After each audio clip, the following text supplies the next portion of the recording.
Hello, if you want to watch exclusive lemon content on What If Naruto, then go to my Boosty. The first link in the description here contains such hot stories for adults, such as What If Naruto was a daddy for Sarada, or Kushina and Mikoto vulgar Naruto mommies. Follow the link and enjoy. I'm waiting for you. That box of surprise.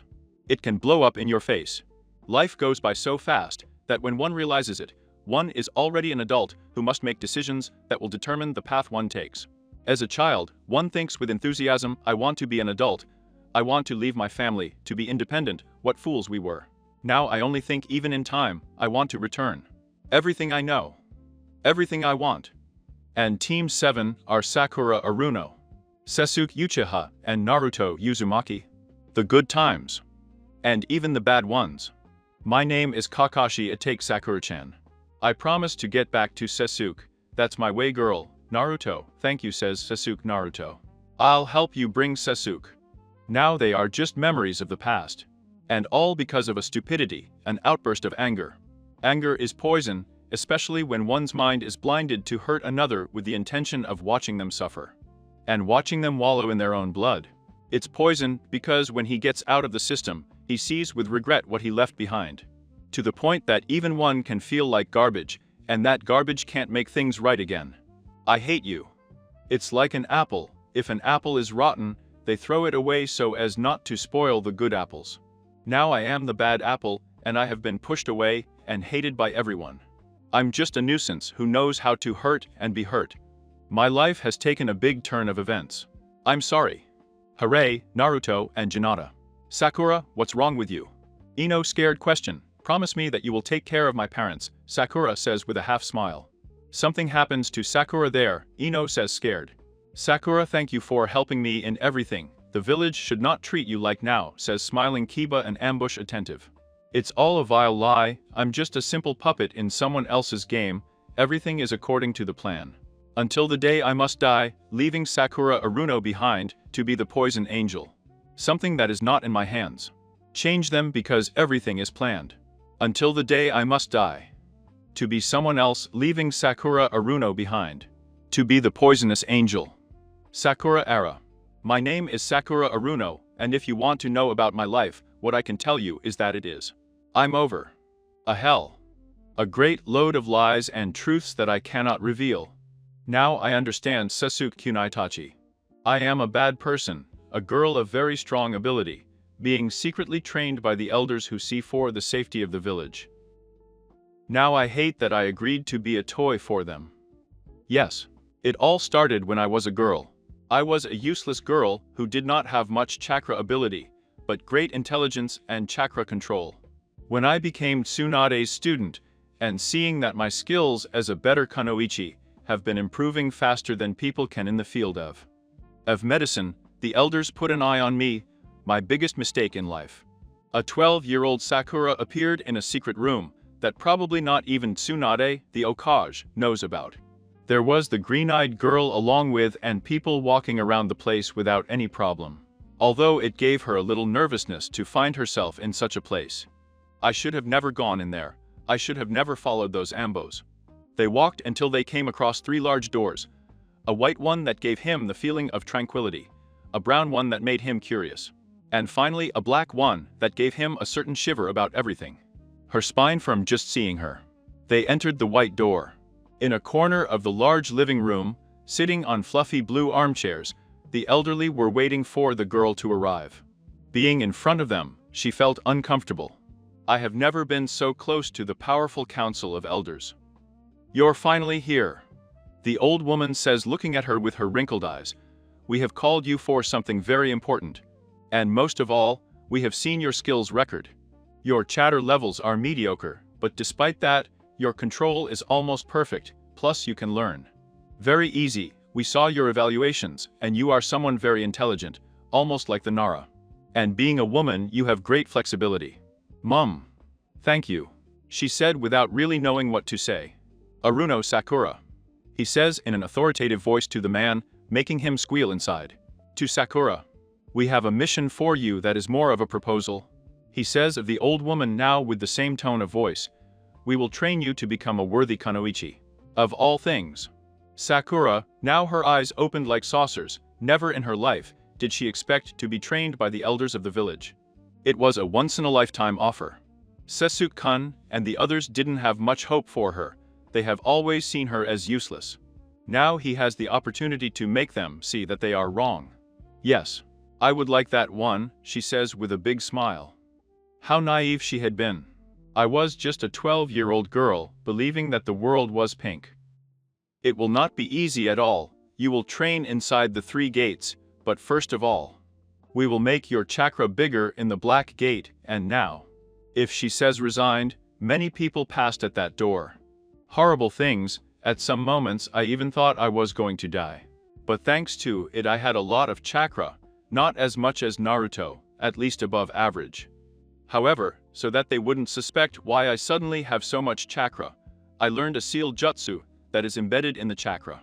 To keep it at the level I've always had, I only release it when it's solo missions or when it's in the hospital. Now that I've grown up, I lock myself behind the white doors to relax my mind. Now everything is coming at me. After all, I'm the most hated person in the whole village. But I think I deserve it. I beat, insulted, and almost killed the dearest man in the whole village, El Salvador. And most of all, the person I love, and I was never able to open my eyes until it was too late. Naruto Uzumaki. If they told me that I could have one wish, I would ask for it. Never to have done what I did to him. Sakura's day off had finally arrived.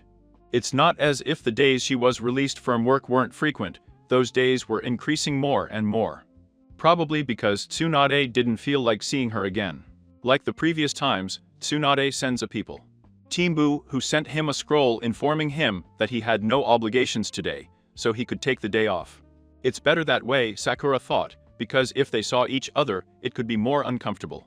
Every time they inevitably saw each other, he tried to pretend that he didn't see the hateful look that his former teacher threw at him. Although lately, those looks no longer affected her, as well as when passing by the villagers, their whispers when they saw her passing turned deaf. They weren't something I haven't heard before. In the last few months, she has been getting used to being alone. The only places they dare. He had to go out so as not to disturb his peace with gossip. It was Ishiraku when she knew that Naruto wasn't there, to her parents' house that they always, no matter what, have always loved her. A small supermarket, the only one they accepted for her to shop there, and finally, the hideout where she has secretly trained since she was a genin. Maybe he's even spent more time there than in the hospital treating patients. With care and at a slow pace, the girl with pink hair walked through the less traveled streets of Konoha, both by ninjas and civilians. Thanks to his long years of stealth and driven by the repudiation of Konoha. Towards her, he began to know with the palm of his hand every corner and bend of the city, until he found points where almost no one entered, because of the reputation of being a seedy place or for being so old and neglected that it was not worth spending over there. And if anyone happened to see her walking around, they would think that she was walking through those places. To be able to leave her house and the hospital so as not to be visibly disowned. Even her work at the hospital was reduced. They only called her when they were operations where people were unconscious. That it was she who was doing the operation. No one wanted Sakura Aruno to blame them. Without being able to complain, he could only obey orders. The motivation that the girl once had for being a child has been reduced to being more than a job in order to survive. He deserved this because he never knew how to appreciate what was in front of him. She had the opportunity to change what once was, but like a fool, she didn't know how to take advantage of it. Except perhaps for the proposal of the elders and to be the ward of the Okage. He could not say that life is unfair. He had the opportunity to make amends for his mistakes, and not just once. But silly of her, that blinded by her candy world revolving around her that she never noticed. She couldn't go to the past to mend what she regrets now, those lost moments, the people she loves, that she hurt and took away from her. A clear example was Ino for the silly fight over Sasuke. Sasuke. After so long, the thought of him still caused an empty feeling in her stomach, and her eyes stung from the urge to cry. She didn't love him, not like she once thought she did. Her blood was running hot with anger and guilt for not being strong enough to save him when she had the chance. She was always the little girl who shed tears over everything. That little girl was left behind thanks to the elders. They've changed it. They have transformed her until she is not the same girl that everyone knows or rather knew. Long before that fateful day when Team 7 completely broke down to never be the same again. In the eyes of others, it had to be the same smiling, sweet Sakura. Grumpy and emotional, but deep down, she was more calculating, strong, and less emotional. The elders made sure to do that, and their former friends ended up making it. But since it is a secret that he works for the elders, only on solo missions could he let out his current self. Yes, she had ended the relationship with the others thanks to her team. It's not that she blamed them, rather she blamed herself. A person has a limit when it comes to putting up with what another does. She went above and beyond when it came to Naruto. He always denigrated him, hit, scolded, insulted, and in spite of everything. He always took care of her, procured, and even invited her on dates that she refused. As the insults, blows, and scolding grew, they were only when she felt worried about him, although many did not see it that way.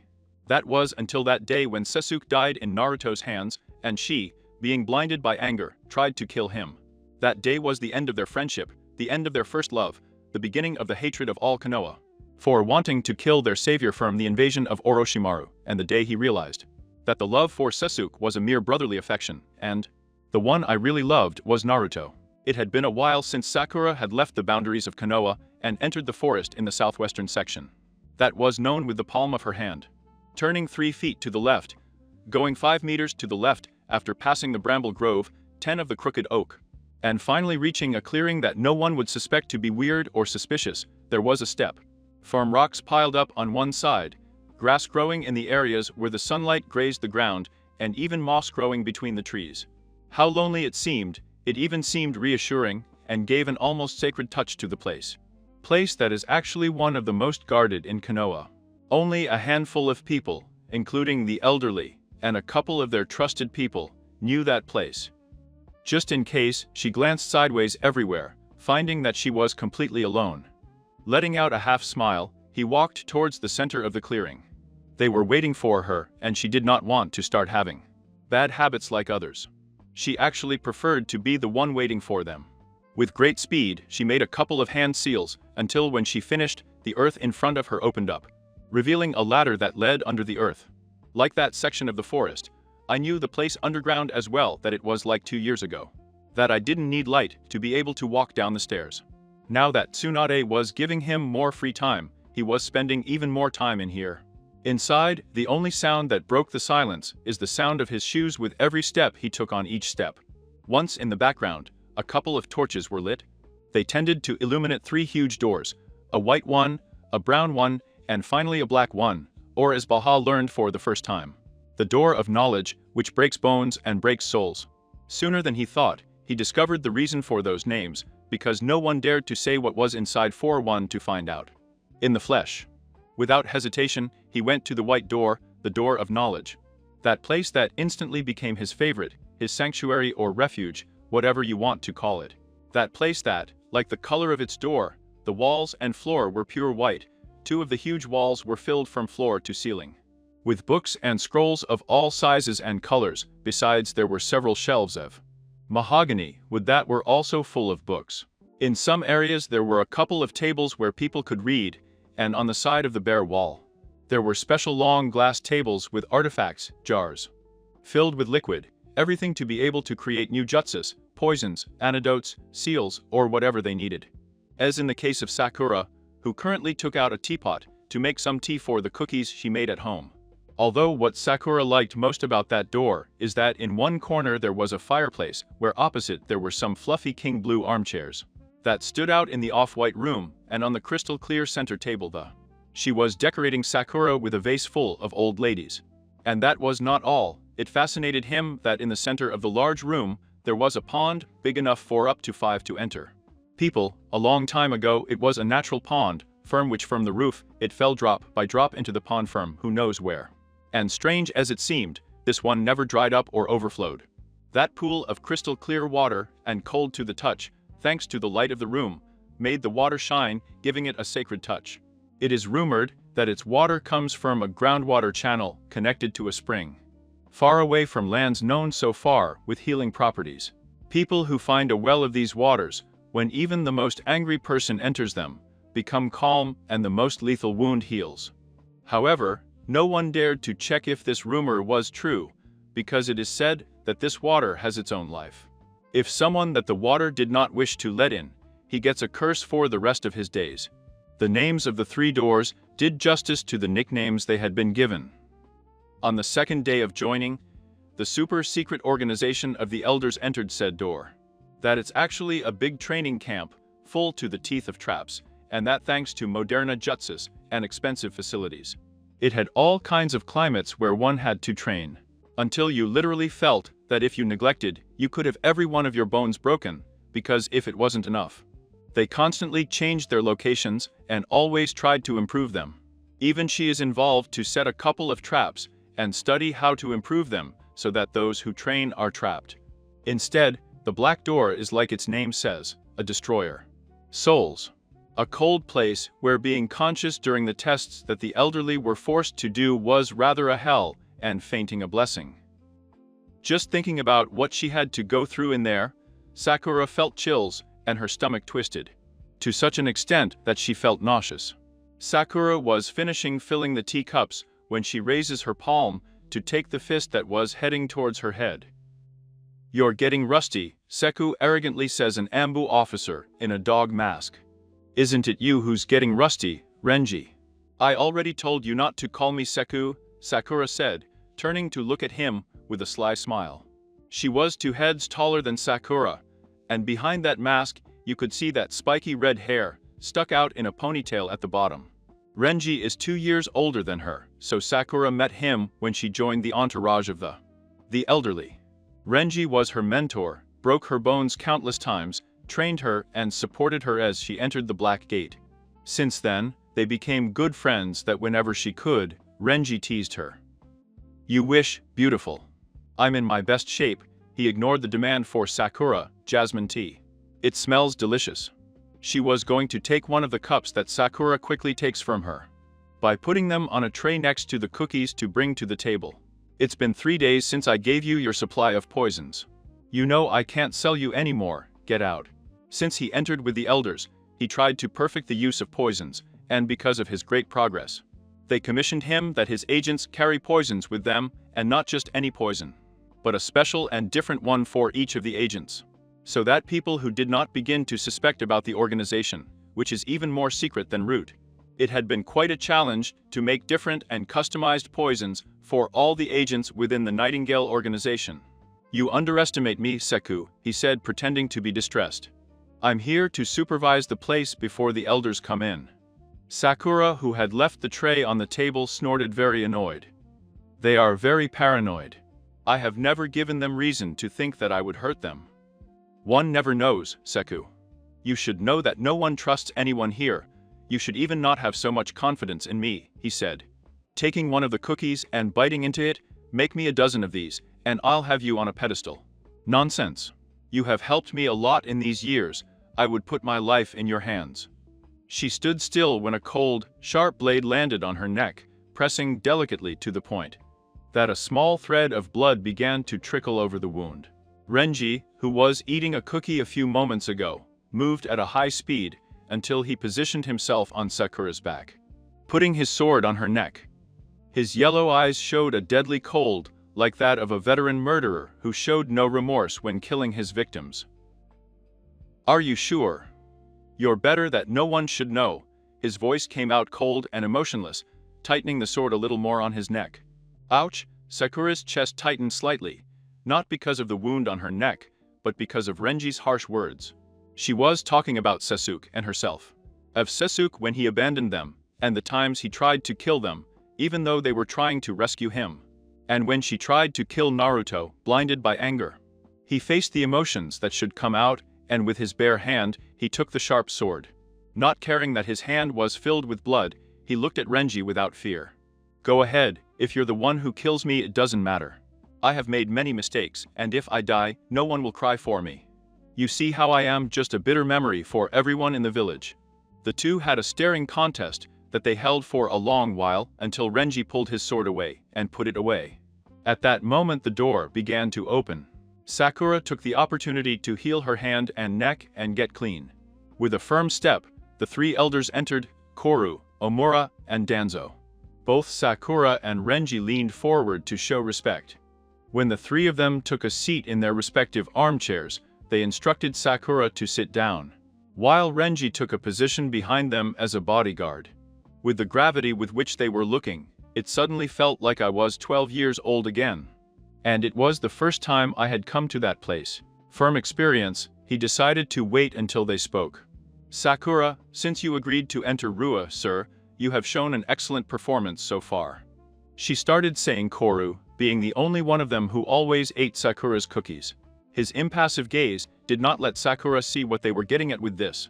You have exceeded our expectations and tolerated the trainings. Training that few have achieved. That's why today we come to tell you two very important things, Omura said, taking the rest of the cup of tea in one sip. The anxiety in Sakura was starting to grow. Normally they didn't go around so much when assigning a mission, that's why. The fact that they are talking about their trajectory so far told her that something big was going to happen. There were two ways: she was no longer expendable, that's why they were going to kill her at that moment. Or they were going to charge her with a big and dangerous mission. Because of your profile, we have an important and top secret mission for you where Sakura Aruno will never be again. Being in Konoha, said Koru. Sakura got a knot in her stomach. Not going back to Konoha. Because of his profile. Of course, it's more because no one wanted her in the village. Will they make her a criminal now? Wouldn't be surprised if you knew they've done that with other agents. Anyway, once inside the mouth of the wolf, one cannot get out. I will accept the mission, he said without letting show any emotion. The three of them looked at each other before Danzo finally spoke. You really had no other choice after all. For some years this moment was decided, he said. Sakura's eyes widened when the bomb landed on her. He indirectly told her that they had planned for Sakura to be hated by the people in one way or another. If she had been standing, her legs would have failed her. He had to bite his tongue not to scream at that moment. Couldn't have turned out better. The moment where you and Naruto broke ties, when you wanted to kill him, he kept bombing Danzo without remorse. Sakura's head felt heavier and heavier with each word. The mission you have is to infiltrate Konoha as an agent to search through the Konoha archives for a small. That only happens from generation to generation of Hokages. You as a student of the current Hokage have had access to top secret areas, that's why you are the ideal one since you know him. It contains a piece of the location of a very dangerous scroll, Danzo continued. Many years ago, when the 5 ninja nations were created, there was a very dangerous weapon, and it was decided to hide it. So the location is divided among 5 scrolls distributed in the 5 nations. Thanks to our sources, we know that the country of lightning and stone are currently on the move in their search trying to get them. And if that wasn't enough, we just found out that the Akatsuki organization has got the one of the water country. It sounded dangerous enough for the 5 nations to have ever come together to hide something and divide between them the map with the location. The fate of Konoha and its destruction depends on getting the part of the location of that weapon before the others, Okaru said. So that you enter without being suspicious, and that no one is in danger, is that Sakura Aru will not cease to exist. This time she couldn't help but look surprised. Was he going to die? How could it be achieved? I knew from medicine that it is not impossible, but someone had to assist the person in order to do the procedure. If they wanted it to be very quick, and without suspicion that she was dying, it is that there should be witnesses. There is a very successful and super secret pill in my family that fakes death for up to 4 days. Which then the body regains consciousness, Koru said as if he had read her thoughts. On the 4th day, an ambo was for you, and then the mission started after a while of empty words. Since Sakura's mind was still assimilating that she was going to die soon, the elders said goodbye, re-emphasizing that in a week he will die. Kenichi looked at her in anguish before following behind the elders. Once she could only realize that she had a lump in her throat. Finally the tears began to slide down her cheeks. His chest was burning as if they had lit a fire in him, his body was shaking, and his head. Beza started to hurt. All this time he has been a weapon. It's not that he didn't know. To be part of Nightingale is to be the black dog. That does what Nyamen and Razi do, but that his choice as part of Nightingale has been planned by his connections. They will take away his humanity to be just a faithful dog, Nightingale follower. He couldn't take it anymore and started shaking hard until he couldn't take it anymore and let out his laughter that turned into loud laugh. It had been a long time since Konoha had lost the Sakura Aruno they knew. What did it matter to finally leave behind that shell that everyone knew and hated? Suddenly he stood up from the blue armchair, in which he was, and with a determined step, he left the room, leaving everything behind, and went inside to the brown door, slamming it shut. If they want an army dog, then fine. After what seemed like endless hours of almost suicidal training, Sakura cleaned up, changed her clothes and dressed her wounds to go out to the village again. To go home, he decided to take the road that crossed through a park. To her surprise, this one was full of people when in the afternoon, there were only mothers with their children.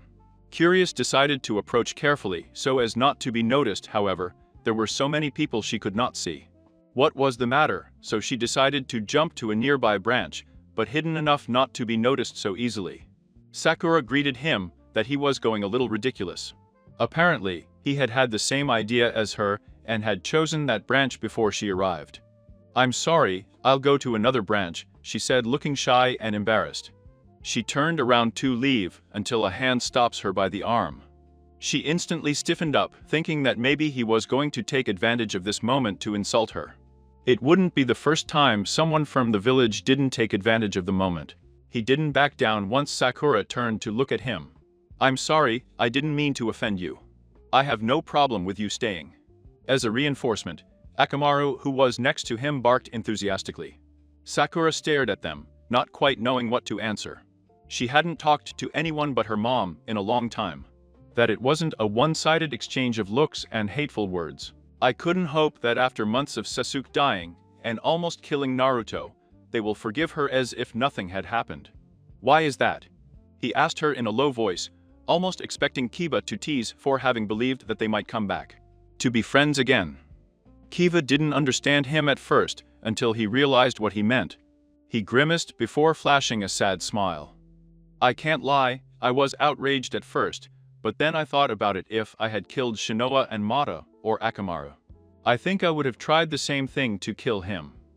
Again Sakura was speechless. Someone was understanding her. Kiba was giving her a little smile that she hadn't seen in anyone but her parents and Renji for a long time. A small spark of comforting warmth began to crack his already cold heart. "Thank you," she said in a soft whisper, thanks to her lump in her throat. That she could remember, she had never been so close to Kiba because of the paths they had taken in their careers. Now, perhaps, it had been kind of silly not to get closer to the peers of her generation. Her mind inadvertently wandered to her ex-best friend and blonde hottie that she likes. Even now, her emotions become bittersweet at the memory of it. However, thanks to this situation he finds himself in, he can appreciate and despise the people's treatment of Naruto. Before becoming the savior in the fight against Orochimaru, the would-be does not exist, and now he saw as a penance what happens to him for having contributed to the rejection and mistreatment of Naruto. The people under them began to speak louder, drawing the attention of the three. The villagers and some ninjas let out shrieks, laughter and whistles. Sakura's muscles tensed, and his mind went blank from the impression. His heart contracted with pain as he saw the center of the crowd shouting excitedly. He looked at Kiba to find him just as surprised and even more hurt than she was. In the center of the crowd was Naruto kissing Hinata. Apparently, finally, Naruto. He had realized Hinata's love for him and just proposed to her. The small spark of warmth disappeared before the blast of cold that flooded his body until his emotions froze. Feeling nothing, invisible tears. Many yearning to stop having feelings, and there she was, getting something that she always wanted to avoid, and in the end, that's what she got. Sakura lowered her head. She wanted to get out of there and avoid having a bad day anymore. First, to be hated by everyone in the village. Second, to know that everything he has done has been planned by those of the Elders Congress, and then to see how in front of you, the person you love kisses with another person, and that they become a couple. He looked at Kiba, who was in the same position as previous moments. He felt sadness for him. He could see how his heart was breaking into millions of pieces. And Cream? For a long time, she had noticed and loved him. She did everything for Naruto. She deserved to be with him. "Come on, Sakura, you know that this is what Naruto deserves," mentally said to himself. Unable to bear to see them so smiling anymore, he turned to jump and look for a new way to get home when an explosion near the place almost blew the three who were on the branch. The villagers ran out in fear, and the ninjas stood on guard. 5 masked people appeared from the flames and perched on a large rock. "Ladies and gentlemen of Konoha, we give you a warm welcome," the leader apparently says. "What do they want?" Naruto screams angrily, standing in front of Hinata to protect her. "Ah, the savior. This will be so much more fun." That one, says a female voice next to the leader. "We are looking for the poisonous angel who lives here in Konoha." Sakura was petrified. Those people were looking for her. Standing right in front of the huge tongues of fire, the 5 people looked very intimidating. Still, with Naruto among the ninjas who witnessed his arrival, there would be no problems, right? If it wasn't because Akamaru had held Sakura to prevent her from flying off with the explosion, she would have fallen to the floor right now. Not out of fear, she had seen a few seconds before the bomb exploded that someone had launched, but from the surprise that they are looking for her. "If the poisonous angel does not appear in front of us, we will attack the village until nothing is left," said the one who was in the middle of the 5, with a smile that gave off poison. "We don't have that girl in our village. Either you leave now, or we'll take care of you right now," Naruto said, furious that someone had dared to sneak into the village and threaten them. With great speed, several and Anju. They began to gather at the place of attack to protect the village.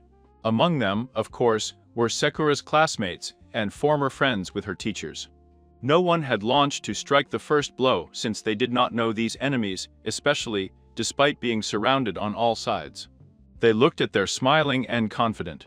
Kiva glared angrily at the 5 men. He was willing to jump to go along and kill and protect her. His canine instincts told him that they were very dangerous people. That was until he felt Sakura next to him, shaking from head to toe. As he looked at her, his features softened. She looked fearful.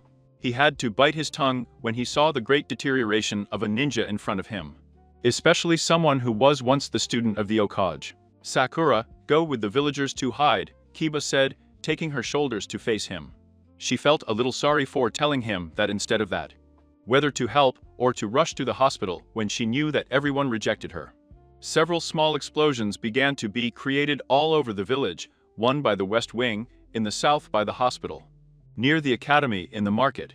Big and small, but big enough to throw the whole community into chaos. Sakura lowered her sad gaze, knowing that it was true, they didn't want her here. With nothing to be able to do, she nodded in defeat and started running without Kiba knowing. That actually the trembling in her body is because she wasn't so scared about the village being attacked, but because she knew those people. They are another of the council dogs, ruthless ninjas who enjoy the power granted to them by the council. They wanted the poison angel, not Sakura Aruno. He got down from the tree and started running in the opposite direction of the enemy. Naruto, along with Kakashi, with his Sharingan discovered. They commented to run and hit the leader that with great ease he was dodging all the blows, even those of Kakashi, despite the Sharingan. Everyone around him was having trouble catching up against them. And even some Jounin and Ambu had fallen paralyzed or weakened by some of them. Them? How boring. Salvador, I thought you would be an even bigger challenge, and especially from you, Ninja Copia. Naruto clicked his tongue angrily. These people moved with great skill. There is no one here who is called the poisonous angel, get out at once. Naruto shouted, throwing a lot of shurikens at the leader. The dark-haired guy laughed, did a backflip. Just at that moment Kakashi appeared with a Chidori in hand to embed in his chest. He barely managed to dodge it, but unfortunately for him, he got trapped in one of Shikamaru's shadows. At that moment, Naruto took advantage of the fact that he was trapped to enter Sage mode and do a great Rasengan. The enemy's face darkened from how angry he was. They had caught him, or so they thought. With the Rasengan about to be pierced into his body, and Kakashi's Chidori on the other side didn't make a move on any of them to avoid them. That made Shikamaru think something was wrong. Then he saw that this one smiled. Naruto, Kakashi. Shikamaru shouted, however there was no way to stop them. The two of them deactivated their ability, but there was no time to dodge the direct hit. Thousands of sparks began to dismiss the boy one by one, until they became more and more violent. When suddenly a fist crashed against his cheek, sending him flying up to the trees that shook, and one of them that landed, bent and broke in two. There where the leader of the criminals was, there was Sakura squats having spasms from the blow of the enemy. "What the hell are you doing here?" Naruto shouted angrily the moment he saw her. He was the only one of the three who could say anything, since the other two were still surprised by his appearance. Sakura had to catch her breath before looking at him, after so many months in the first time they talk again. In her imagination she thought that this event would be full of tears and apologies, not a fight. "If I had completed that skill, you wouldn't be screaming now," Sakura said, trying not to raise her voice and have a controlled tenor, so as not to complicate things further. "I am a kunoichi from Konoha." With that in mind, Sakura decided not to start a verbal and necessary fight with Naruto in the middle of the battlefield. At the broken tree, the violet-eyed boy with the blow on his cheek watched Sakura run towards the battlefield with dead eyes. "Finally you appeared, whisper, let the countdown begin." Sakura ran between the ninjas and explosions. One of the enemies has the ability to make copies of himself. Not as good as Naruto, but they are dolls made in the White Room, where he makes wooden dolls that are imbued with chakra, this daughter. I measure 4 months until I activate it, and then the dolls get big and come to life. He hit a couple of wooden dummies and kept running. This is because of her, a warning from the elders, and the sign that they are going to bring about her death in 5 days. The perfect excuse to say he escaped. And when she goes on a mission, she will be recognized, and she will be the unfortunate one to die. His heart began to grow cold as he accepted that this shell has a time limit. No one will miss her, that's for sure. Hearing the scream of a woman, Sakura stopped. Until that moment she noticed that among the people. And Hinata was fighting with the only woman of the 5. He had problems with the woman who was being much faster, nor with his clan jutsu was he on par with her. For every 3 hits he tried to land, he got 1. Without Hinata realizing it, he was retreating before the force of his enemy. At this rate she was going to fail, however, she was not willing to give up. And Hinata wanted to show Naruto how strong he has become, that he will not fall so easily. Even though his muscles were starting to hurt from the blows. "How weak you are," the disappointed woman said. As if the battle had been a child's game, with one hand, he blocked Hinata's attacks, and with the other he pulled out a zenbon. "It makes me want to kill you, but luckily for you the orders are just to look for the poisonous angel." When he threw the needle towards Hinata, another intercepted it in the air, throwing it to the floor. The moment the needle that was going to Hinata falls, the ground around her wilts when she comes into contact with the poison.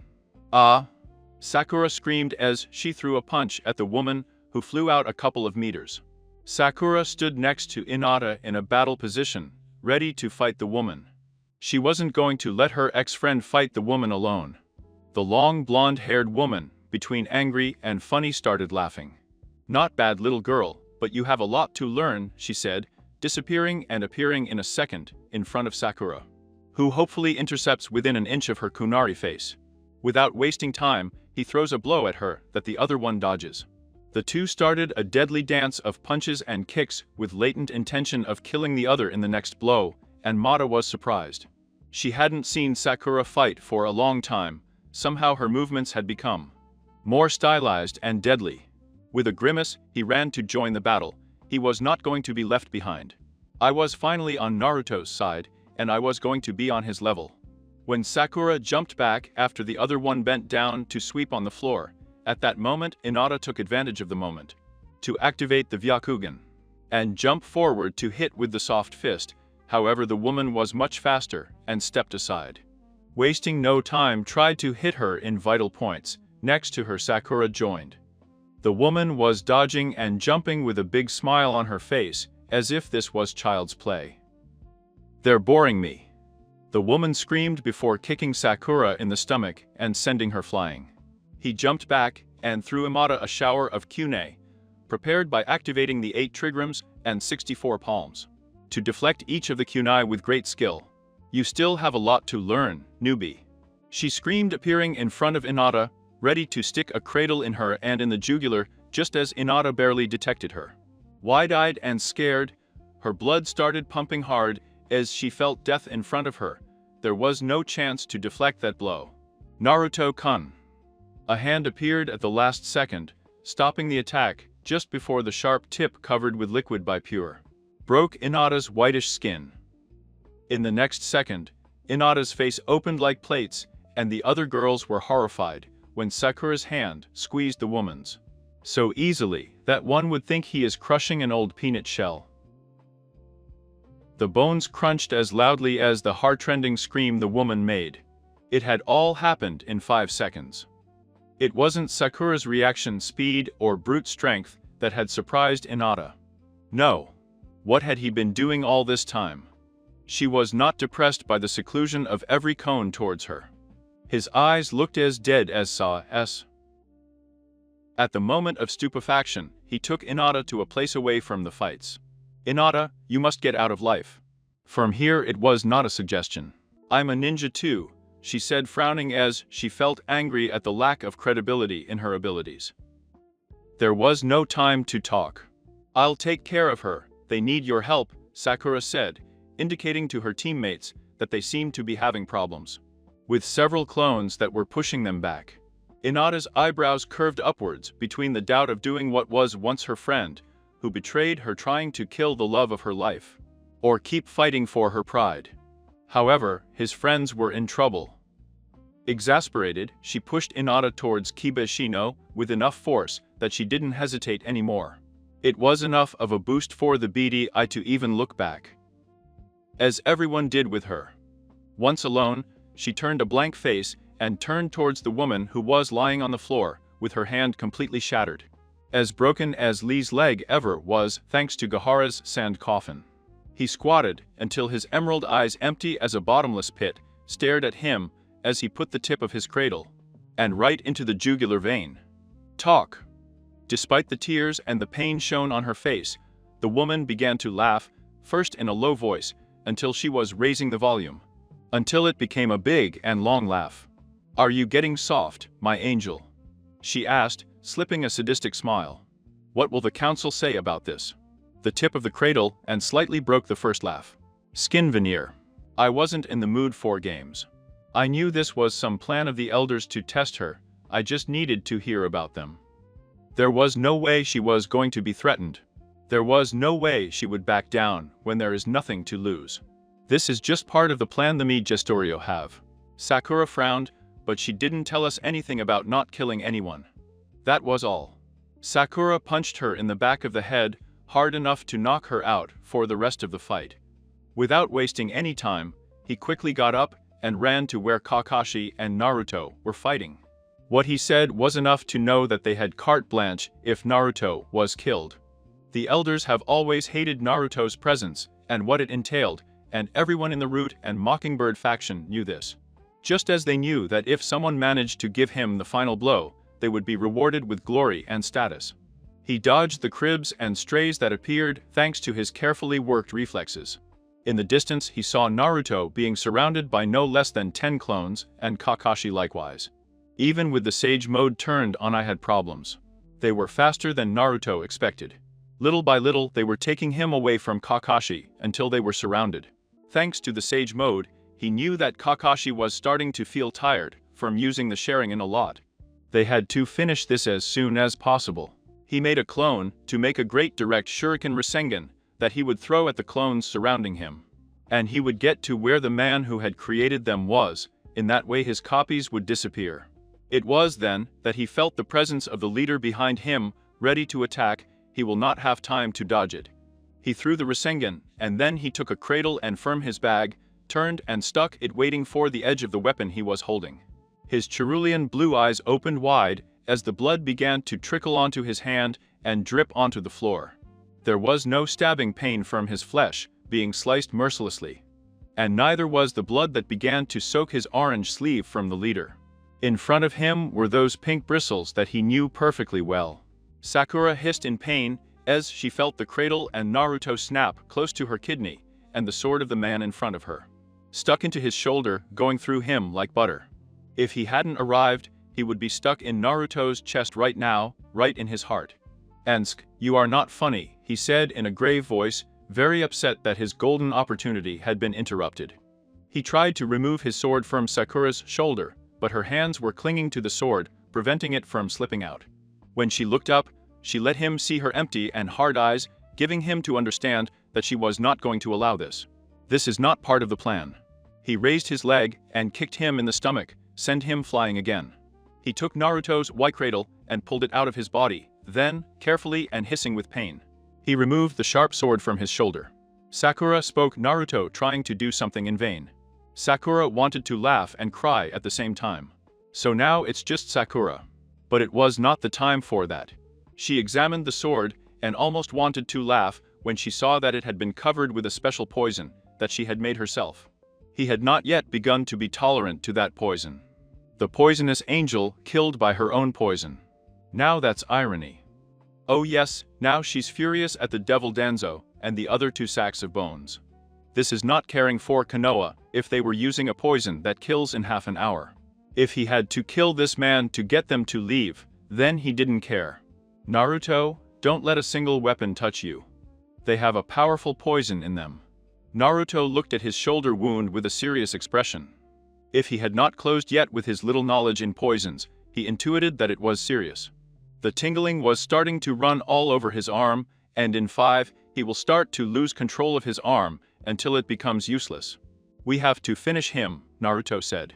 Sakura felt a little surprised when his voice, normally loud and energetic, now sounded like that of a mature man who put aside any problem between the two to have a single goal to finish with the enemy of Konoha. Inside, Sakura felt a spark of pride at the thought that Naruto was definitely going to become a good Hokage. The two were put on guard when the yellow-eyed man in front of her looked at him angrily. So, she made several hand stamps, and then Sakura tensed up knowing what she was doing. This was taking him beyond a simple test. In the middle of the field, thousands of chakra strings began to come out of it and stuck like spider webs between the trees, one after another at high speed, covering the field, leaving Sakura and Naruto surrounded. While the others could hardly stand aside when the puppets fell to the floor when they were cut by those ropes. Naruto shouted Kakashi trying to attack the leader, however, he stopped abruptly when the ropes. They covered the one with the golden eyes as protection. Sakura knew what it was, the most deadly technique of Ren, the scarlet web. Sharper than a kunai, as thin as a strand of hair, and as deadly as a fly stuck with its spider on one side, ready to absorb one. If one tried to touch him, with his skin he received deep cuts, and if you still kept trying to get out. Even when the threads opened the skin deeper and deeper, then the threads, being covered with the enemy's blood, began to absorb the chakra, and the more etnian of red with greater speed, they absorb your chakra, until leaving one empty. A deadly weapon that could kill her if not her own poison kills her first. The wound on his arm was still bleeding fluidly, and he already had several cuts on his body. She's an easy prey. Wait a minute. Sakura screamed when Naruto ran a hand through the chakra threads, trying to break them, and in turn, cutting off his own hand. He took the injured hand, and carefully removed the threads stuck to his skin with his chakra, and healed him, idiot. This is very sharp. See what he did to those dolls. When he healed at high speed, thanks to Kurama, the two separated their hands as fast as they could. If they had touched fire. It doesn't matter, Kurama Mekura quickly replied as if it wasn't important. Instead, his eyes kept seeing the wound on Sakura's shoulder. The poison was picking up more speed. Sakura's skin looked pale as the seconds passed. We have to get out of here to heal you. Sakura closed her mouth not knowing what to say. Trying to clear his mind of silly and redundant thoughts, he decided to look at his enemy. Somehow they had to get out of this fast. The fastest way to undo the jutsu is by hitting the enemy. For that one needed to go through the large number of threads that protected him. From the outside it was impossible. The only way is inside. His arm was starting to lose more and more strength, and his forehead broke into sweat. At any moment, the thinnest veins will begin to rupture due to the pressure, leaving bruises all over your body, and he'll even vomit blood. We have to get to him. It felt so strange to be working shoulder to shoulder with Naruto again. Even hearing his voice up close seemed so unreal to him. Because of the time they had been away, since Sasuke died, the two did not cross words. Leave it to me, Naruto said. Creating a large number of clones. They started running and trying to break the chakra threads before they ended up disappearing. That's not gonna work. The boy laughed, having fun watching Naruto curse as the broken chakra threads started to come to life and come back together. At that moment, Sakura rushed forward and stopped when the threads were reset. She could only advance 3 steps and stay half squatting so as not to touch any thread and damage her more than she already was. This might be better than getting separated. Once again, Sakura shouted. Understanding what Naruto wanted to do, he sent an even bigger ole of clones than the previous one.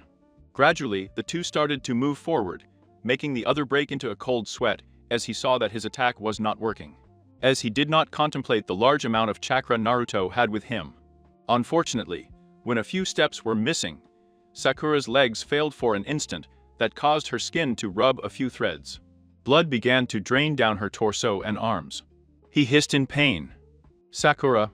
Naruto shouted, completely forgetting the threads and running towards Sakura. At that moment he was trapped.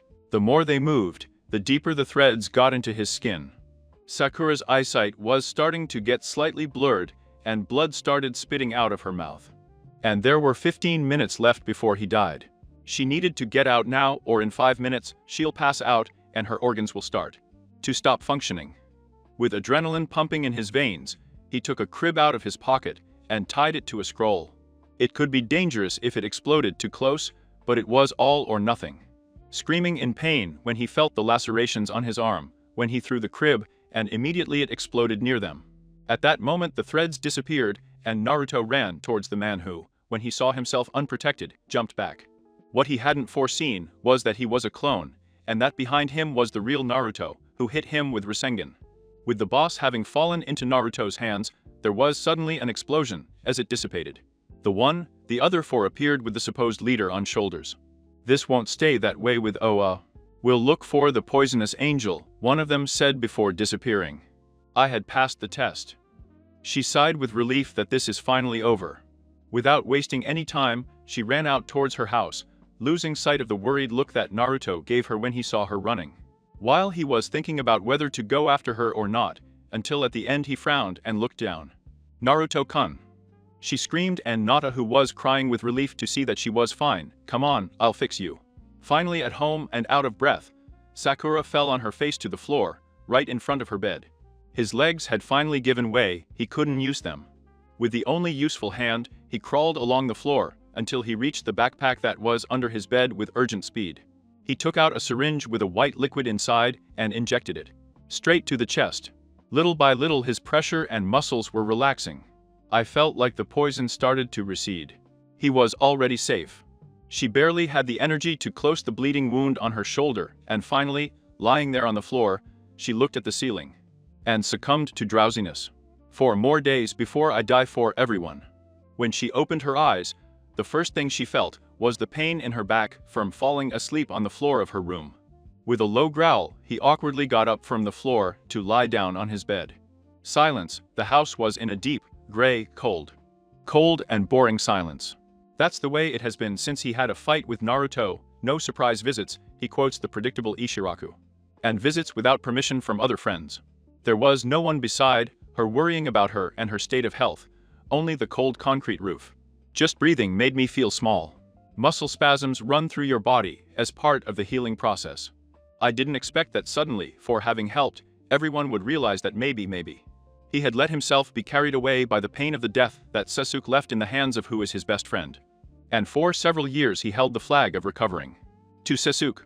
What he brought was Sasuke's blood dripping from his hands. It's understandable. Sakura didn't know that. It doesn't matter anymore. That hope of anger was diminishing, disappeared with the passing of the months. Little by little she has let her emotions die to stop feeling that deep hole that loneliness leaves and embrace it as part of her. Tired and sore, she put her arm over her eyes to hide from herself. Even now, the twinge in his chest felt strange and at the same time nostalgic. For the strong emotion of pain and sadness he feels for Naruto. Only Naruto and Sasuke have been able to. Piece of bringing out his strongest and deepest emotions, and this time it was no different. Seeing that Naruto and Jimata are boyfriends was stronger than I expect. Knock, knock. The sound of his door being knocked sounded so soft and distant that for a moment he thought he had imagined it, however. When it was knocked a second time, with greater clarity, he could not confuse it. Someone is knocking on the door of your house. It will be someone who wants to curse me, Sakura thought as she slowly got up. The muscles in his body still hurt. He carefully walked down the stairs, echoing with each step. Step remained. At least if it's someone who wants to annoy her, she wouldn't have bothered to wait for too long. I didn't want to open the door, but who knows, maybe it's something important. Yes. His words were stuck in the air of surprise. Even in his tone of voice, he let himself be seen the surprised she was. And no, Saya. And not that she had already turned around, and was being held by Sai's hand, at the bottom of her purple blouse. She turned to see her. And gave her a nervous smile. Hello?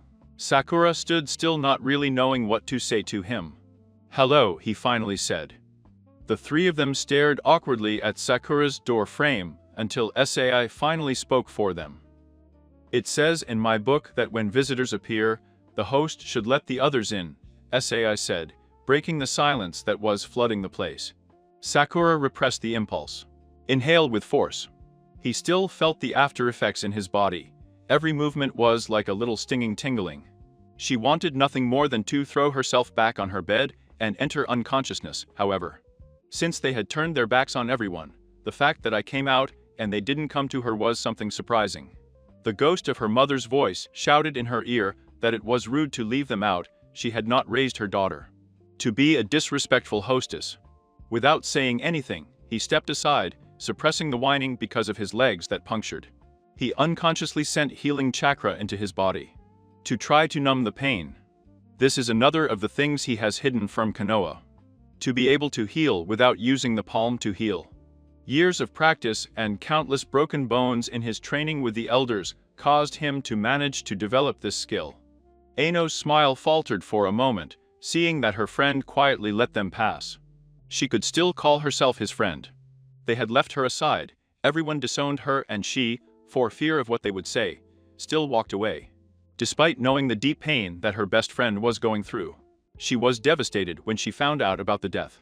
Sasuke's death, a great mixture of emotions, anger, sadness, loneliness, anxiety, and so many others that he could not identify at that moment. If this was how she felt, she couldn't imagine Sakura having spent more time with Sasuke. Especially because she had Asuma, Shikamaru, and Choji for to compose himself, unlike Sakura, that his best friend killed the love of his life. Many times she screamed on her pillow in frustration because she saw Sakura wither. And she only saw her from afar in fear that the same thing would happen to her. She is the queen of gossip and the most self-centered woman of all. Being looked at and praised is what she likes the most in the world, and for that, she sacrificed her best friend. I had to remedy that. Only so far that in the fight against the attackers is that the fear of losing Sakura forever is that she began to grow. As if this was the beginning of Sakura's downfall. The sight of her dragging her feet after the fight with a pale face, with no one to take pity or help her, made remorse and terror begin to grow inside her. No matter how hard he tried to shake it out of his mind, he felt to see at times the shadow of the god of death behind the dangerous one, hovering with its black wings unfurled, and his bony hands stretched out to her, waiting for the moment to touch her fragile neck and take her away. When Sai put her hand on her lower back to push her slightly forward, she started walking towards Sakura's room, which she has been inside countless times. Frontona, what's up with that reception? Has being alone for so long made you lazy? When his words came out of his mouth, he repented. If it hurt, he didn't show it, he just shrugged his shoulders and went to the kitchen to make some tea. I took out and did not sit on one of the big sofa, while waiting for Sakura, who filled the kettle. At all times the two followed each of his movements. Unlike other times, they noticed that they seemed a little slower than previously. How are you feeling? Hino asked once Sakura sat down on a single sofa. The apple-green eyes looked at him, and for the first time, Hino felt that the person in front of her was not his best friend he ever met. Fine. I just have to rest, it wasn't complicated at all. He bit the inside of her cheek in an attempt not to lash out at her. The day before, it seemed that at any moment he was going to collapse on the battlefield. The words I was coming to tell her failed from how sad she started to feel because of the guilt that started gnawing inside. Sakura spoke up, drawing the attention of both of them.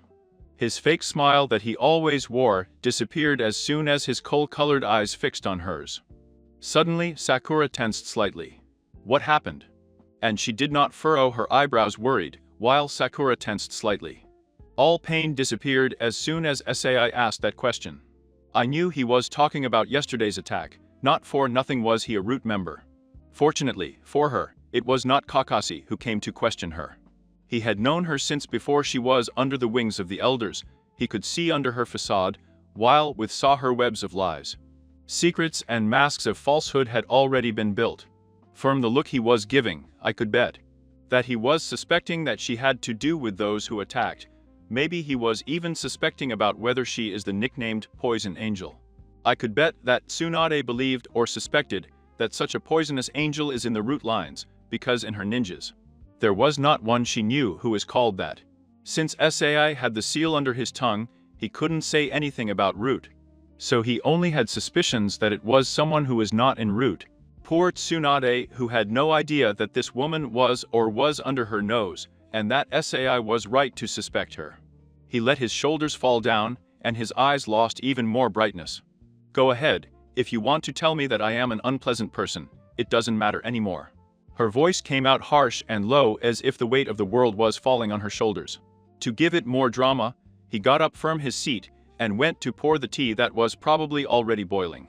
It's not like everyone throws it in my face every day. Out of the corner of his eye he noticed that Hino's face wrinkled up in pain, while Sai's eyes narrowed slightly. She knew that her response, remembering when she fought Naruto to almost kill him instead of yesterday, was not what Sai expected. By saying that while Konino had managed to deflect her from connecting the dots that Sai wanted to make. Sakura. No, we don't want to talk about that, Hino said, giving Sayo a pointed look before continuing. Her sadness evaporated, in an attempt to show her a slight smile, hoping that her words sounded as sincere as she really felt. Actually, I'm sorry. The hot water almost spilled on her hands when Sakura started to see the tea in the cups. From all the phrases he had heard, from the threats and conversations he had had until now, he never expected that they would come to say that to him. His previously numb chest began to crack, a slight warmth began to spread through the slits. A warmth that he had long thought he had stopped feeling. Fearing that it was all a lie or a bad joke, he looked at them cautiously. What? He asked her in an attempt to see if she had really heard right. Hino sighed heavily. I understand why you got mad at Naruto, and if I were you, I might have done the same. Hino said in a soft voice for fear that his voice would shake and tears would start to pour out. I'm sorry. Sakura didn't say anything. He's ugly right as far as, and he didn't give her a hard thump in her side, he cleared his throat. We know you're sorry about what happened. Most likely, you cried days and nights, mourning the death of Sasuke and Naruto for once. Sai's words sounded very sincere, so sincere that Sakura's legs wanted to start shaking. You guys taught me what friendship, support, and being there for each other is, and that was the complete opposite of what we did. His mind froze as old wounds and emotions threatened to break the dam he has carefully built. In all this time, his previously prepared answers, there were none that resembled something like this. In turn, there he continued to watch him carefully. I would have expected her to break down and start crying in Hino's arms, before the two of them start laughing and building their friendship again. Sakura, on the other hand, had a blank face. It's not that he disagreed with Ino, that's partly the reason he had decided to accompany her. Although there was also another reason that he was going to take advantage of this moment of vulnerability. The poisonous angel. The two turned to look at him. The blonde confused, while the redhead still recovering from the surprise. It's not the first time I've heard of her. Once in the route, they talked about her. Yesterday, those who attacked us were looking for her. They seemed very interested in you. And she didn't gasp in surprise at what Sai seemed to be implying. I decided to investigate, and I have found that this woman has a lot of locks on her information, even en route. As if they do not want it to be known who she is. Danzo himself protects her. If she is from the root, and has been for a while, that means she is losing emotions. That's all. He's not here to probe for information. I was practically telling him, you are a poisonous angel. I had to be cautious. If they really find out that she is the poison angel, she would have no choice but to kill them. If not, the organization would kill them first. What the hell are you saying, Saya? She screamed, and not getting up from the seat, very upset. Sakura is not that woman. She is going through a lot of things, and you come to accuse her. She was attacked yesterday, and almost died. For that woman to earn that nickname, she must be very dangerous. I trust Sakura.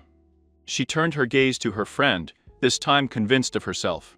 You are and will always be my friend. If something happens, you can trust us. The barriers around her crumble with just a couple of words from her ex-best friend. Could I trust them? I really wasn't alone. Maybe he was punishing himself more than he should have. Her lips began to tremble with the desire to speak and vent everything that she had dulled for years. Suddenly an ambo appeared, one that made his muscles tense. I knew that dog mask very well, and, above all, that red hair behind. Yours, Renji. Aruno Sakura. I came to tell you that your parents are in the hospital. The cups in his hands slid like butter until they shattered on the floor.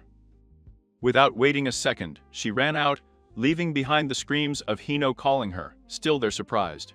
And Renji, who stood watching where she ran off before disappearing as soon as she arrived.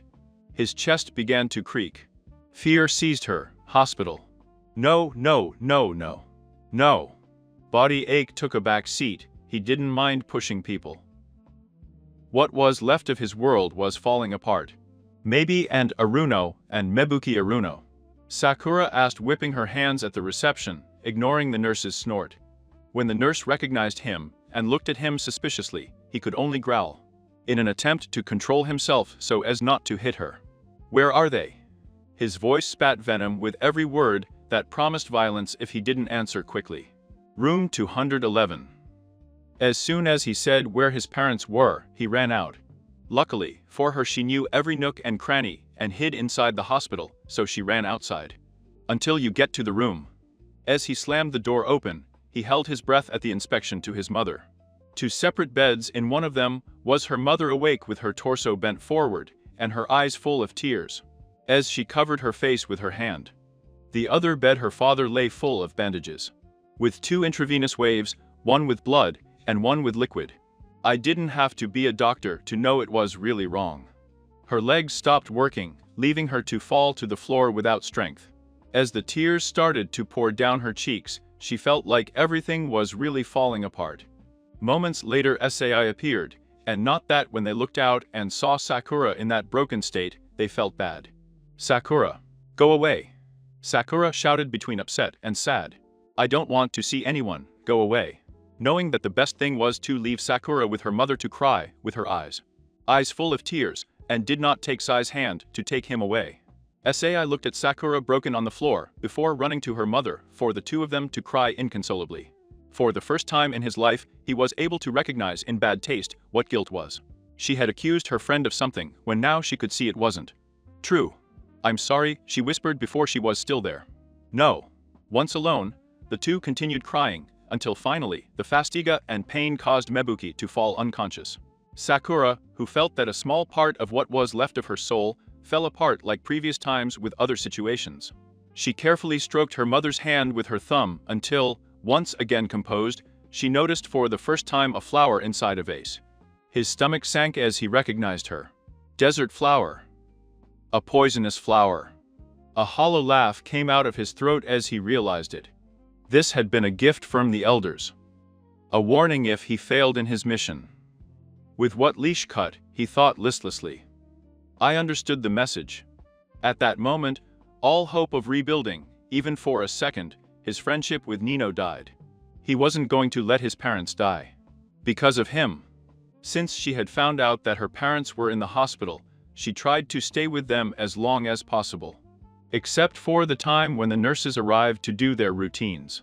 To prevent them from doing a mediocre job, he decided that at that time he would go out to get some air on the roof.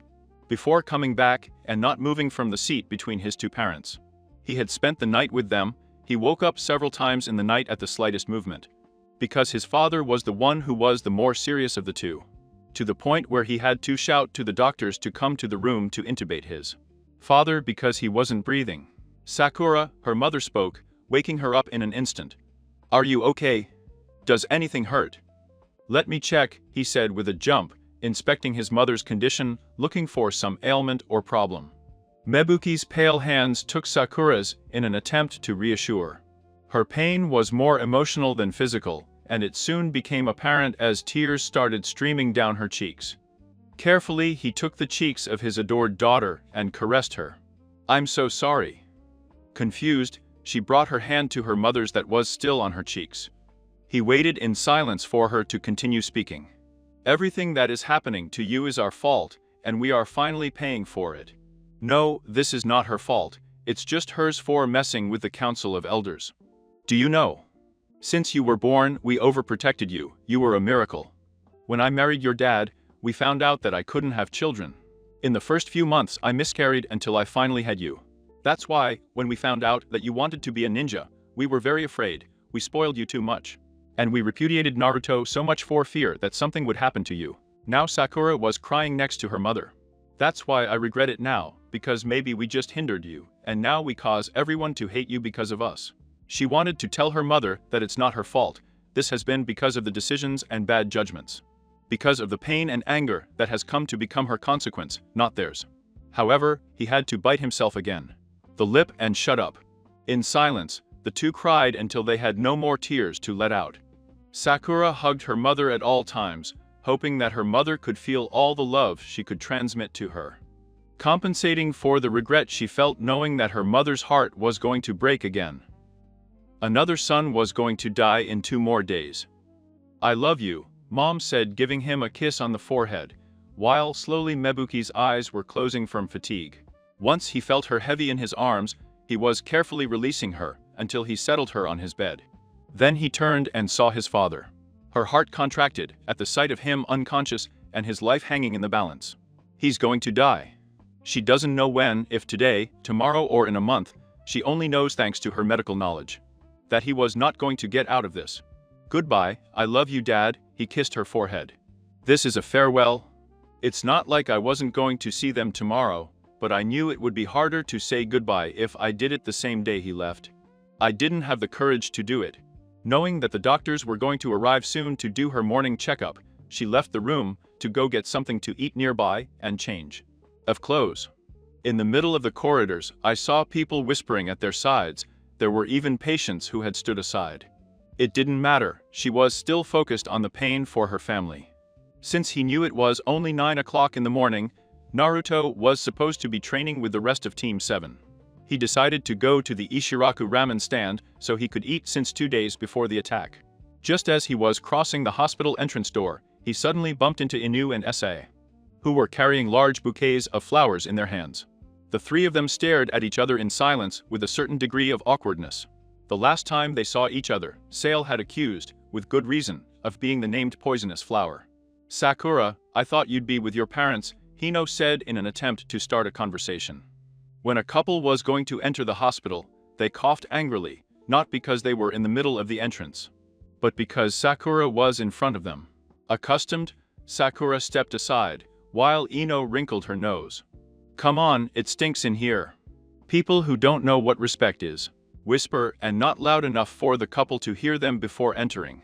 Once the 3 of them had gone to one end of the hospital, the focus shifted back to them. This time it was Hino's turn to hit Sa's ribs so that he would be the one to talk. "I'm sorry." Sakura raised an eyebrow when she heard the sincerity in Sai's words. She remained silent, waiting for him to explain himself. "Hino explained to me that it is necessary to ask for forgiveness when one makes a mistake and accuses someone without grounds," Sai said.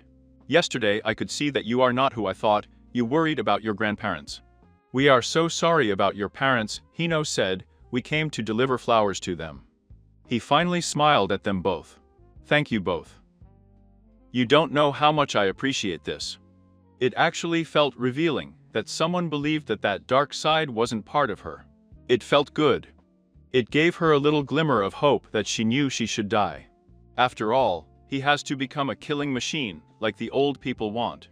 She couldn't stand it, and she didn't push her bouquet out of the way and ran to give her friend a hug. Maybe their friendship could be saved. In silence, Sa decided that this moment was very special for them, and the best thing is to give them a space to share it together. So she decided to go and leave the flowers to the parents, to Sakura's parents. And Sakura did not speak without detaching herself from Sakura's embrace. "Promise me you'll take care of my parents." Just maybe if he knew they were going to be okay, his parents would have an easier time leaving. He hugged her firmly. "Promise me that you will take care of my parents if something happens to me."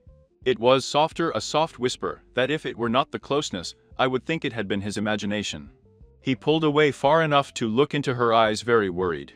A terrible feeling settled at the base of his stomach. "Are you okay?" Her voice trembled when she let that question slip out. For the first time since they met, the smile her friend gave her felt so distant and cold.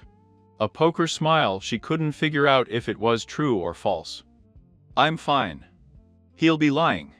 And no, I didn't know, but now I couldn't ask her. Maybe it was just her imagination. Her parents are in the hospital. So it's obvious that she's sentimental, and that's why she was asking that. A small part of her was screaming at him to go keep hugging her and don't let her escape. "You know you can count on me," she smiled at him. "Thank you." Slowly Sakura was coming out of the embrace until they separated. That moment felt as lonely as heavy, despite all the problems that went through a silly falling in love. They remained together as friends until now. "Goodbye, Hino." And he didn't see her leave until her silhouette disappeared. "And no?" Sai asked once she saw Hino alone watching the nothingness. "Sai, I'm scared. I think something is going to happen to Sakura," he finally said.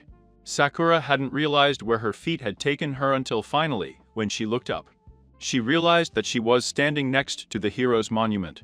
He saw the stone shining in the sun. Suddenly, he felt a great nostalgia and connection with the stone like never before. How much can the meaning of an object change when you come to value it? At this moment, she felt something similar and at the same time the opposite. In 2 days, maybe a man. It will be engraved on that stone, it would be. The village hates her enough to be forgotten in the blink of an eye. In the end, Sasuke's name was still only in the minds of Team 7, and the neighborhood that was once the Uchiha. Despite the sun on the stone, when she passed her hand over it she felt cold. Like the death of all those who are already there being forgotten by time. "Of all the people I didn't expect to see you." He removed his hand from the stone and turned his face to see Kakashi without his Ichika in hand. Since the day he died, Sasuke hadn't seen him. Kakashi. If he had noticed that he did not add the sensei, and on his behalf did not say anything, he just turned to look at the monument. So Sakura did the same. Sensei could not tell the man that when he saw the death of his teammate, that day that Sasuke's death at the hands of Naruto happened. Kakashi had tried to immobilize Sasuke and could not. In the end he was shocked when the hand of Naruto went through Sasuke's chest and more, even though she tried to kill Naruto for it. She did nothing during the attempt, and when she was immobilized and taken away from Naruto, when she caused a heart attack, thanks to one of his jutsus. That day was engraved in her memory, how she was dragged on the floor, being held by the arms. After having put some anti-sacral handcuffs on each wrist. At one point, she saw her sensei asking for help. He knew what it was like to lose a loved one. Now it was she who needed help. Help that did not come, since he just stood watching her in a state of shock without doing anything. A big part of her understood. She knew that every loss for Kakashi was bigger than anyone can understand. He has lost everything on more than one occasion. Losing a student was no less than the previous times, however. A small part of her was angry, hurt and sad because she was waiting for him to arrive, and even if he told her that everything will be fine as when she was a silly genin, and she was trying to hide the sun poorly with one finger to make her load less heavy. Not once since that day have they met until now. There's always a first time, he shrugged. You haven't come to any of our trainings. This time, he couldn't help but laugh hard to the point where his stomach started hurting sometimes. He could be funny when he wanted to be. I think you've been in the sun a long time, she said once she wiped away a tear from his eye. Everyone in the village hates me, and it's impossible for me to get close to Naruto after wanting to kill him. Despite the great grace with which Kakashi spoke, he continued to see her imperturbable. That only made the rage begin to bubble and want to slide out, exploding like incandescent lava. Sasuke tried several times. "Why not with you?" He said it so simply that it threw her off. "You were there when it all happened." He spat it out with venom. "How much I said I hate him. What a failure he is for not keeping his promise, the fake friendship we had. How he will never have a family. For killing his family." Little by little her throat was closing because of the pain that was beginning to numb her. She was beginning to want to get out all at once. And Kakashi was still there with his hands inside his pocket. At least she's grateful that he wasn't looking at her with pity. She had to take strong puffs of air to not cry in front of him. She didn't want to do it anymore. "That's not what you really want to tell her. Because it matters." He screamed at the top of his lungs. It was no longer worth going back and asking for forgiveness. In the end, the day after tomorrow she will die, they will forget about her. And this will end up as a bad taste in her mouth. She will be able to return. To make his life. It matters because you feel the same pain that he looked at the stone. Without fear of showing the deep sadness he felt when he saw his father's name and his team, he didn't even have to look for them anymore. "I always knew you were the most level-headed one on the team. I know you'll bounce back and help the team cheer up. You always have. Since I was Genin, you were always like this," Kakashi said. "Sakura. You encouraged Naruto and Sasuke to be better. You personally taught Sasuke and found Naruto a teacher, while you left me aside. I saw myself lagging behind. I had to crawl on the floor and see for myself how they advanced. While they were cheering them on, and me, you just patted me on the head and told me everything was fine. I was the one who finally found someone to teach me. It's the same now. I'm not made of stone, at least not yet. I also wanted your help, that you at least give me some advice, but no, I was left aside. At least I learned from you that I depend on myself to get up and do things, because others will just step aside. Or take away my share of responsibilities." The death of Sasuke. He will never leave that void. He is gone. I will no longer be able to dream of the day he returns. But his absence is no worse than that of the living. That day I wanted your support, but it was only pushed aside again. Thank you for teaching me this great lesson, because I think that will be the last one. Goodbye, Kakashi. I didn't want to be here with him anymore. At least she was finally able to tell him about the lack she had since she was a child. Not in the way he would have wanted, but at least he did it, and was able to say goodbye to his first sensei. Even the appetite was gone from the raw emotions he felt. Maybe it's best to go to sleep before going back to the hospital. He had only been able to sleep for a couple of hours. Most of the time was spent looking at the ceiling, while the wall clock ticked all night long. She couldn't think of anything but her parents and Kakashi's resounding farewell. When he hadn't even peeked over the horizon, Sakura couldn't take it anymore and got out of bed and went to her parents, knowing that they will be asleep right now. He was leaving for the mission at noon today. He had at least 5 hours before saying goodbye to Konoha as Sakura Aruno. The room where his parents were resting was immersed in a deep silence. He couldn't help but look at them carefully, memorizing even the furrow and line that was starting to come out on their faces. He caressed his mother's face before turning to his father and taking his hand. He was still intubated. And who knows when he will be able to get up again. When the nurse's round was about to start soon, she decided to go out for a bite to eat. She hadn't eaten anything yesterday and today. Careful not to be seen, she decided to climb out the window until landing far enough from the hospital. Her footsteps led her to Ishiraku, the place where it became a tradition to go almost every day for Naruto's liking, and which in the end secretly became to his liking. Luckily, there was no one at the tables. He could breathe a sigh of relief. Since she was hated by everyone, very few places allowed her entry. Among them was Ishiraku. So she felt very sorry when they complained to Toiki or Ayami. "Ah, Sakura. Same old, same old." He greeted Ayami with a big smile. Gratefully she nodded as she waited for him to disappear to place the order to her father. He sat down and calmly waited in his seat until finally Ayami came back to chat. Little by little, the smile on Ayami's face was decreasing until it finally disappeared. When she saw the seriousness in which Sakura was looking at the cup of "I had given you a few moments ago. What's the matter? I'm leaving." When he heard Ayami's loud panting, he couldn't help but close his eyes so as not to see her. Technically, no one should know about this organization unless they are informed. Of course, Ayami was no exception. What had happened was a very unfortunate coincidence. Sakura had finished a Spartan training inside the lair. It was beginning to get dark when she opened the entrance. She ran into Iami face to face, neither of them expected it. That was shortly after accepting Danzo's invitation. The two were so surprised that Sakura barely had time to cover Iam's mouth and run out with her to the limits of the forest and Konoha. She knew that the discovery of the organization by unauthorized personnel was a direct death, but at that time, Sakura still did not dare to kill her, and perhaps even now she would not be able to do it. Without any other option, she told him a little about the organization after warning him that she can't tell anyone, or she and her dad will have a certain death. Since then, they have had a good friendship even after what Sakura did to Naruto. "When you come back, I'll have a big bowl of ramen ready for you," he said, trying to be optimistic, even though his voice started to shake. No, part of her wanted to smile at him and tell him that yes, everything will be perfect. But the other part knew that she couldn't live in a fantasy world the way Aim lived. She's already stained. But at least I could do something about the friendship they both had.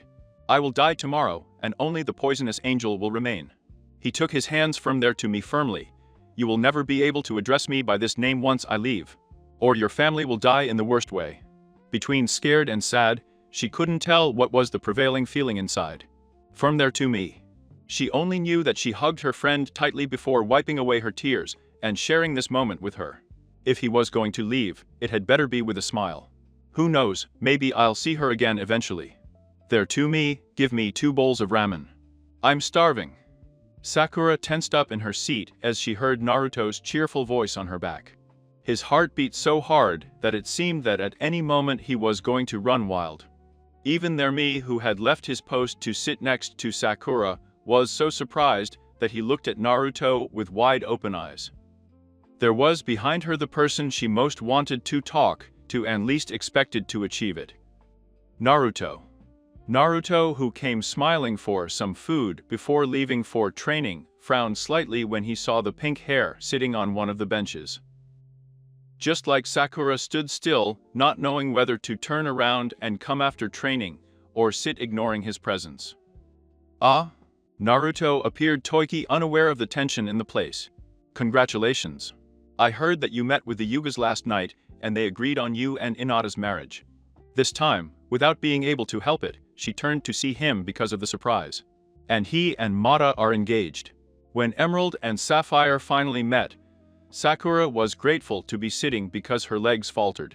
I haven't seen him since that day of the fight until now. He looked as full of life as before the fight. Fight.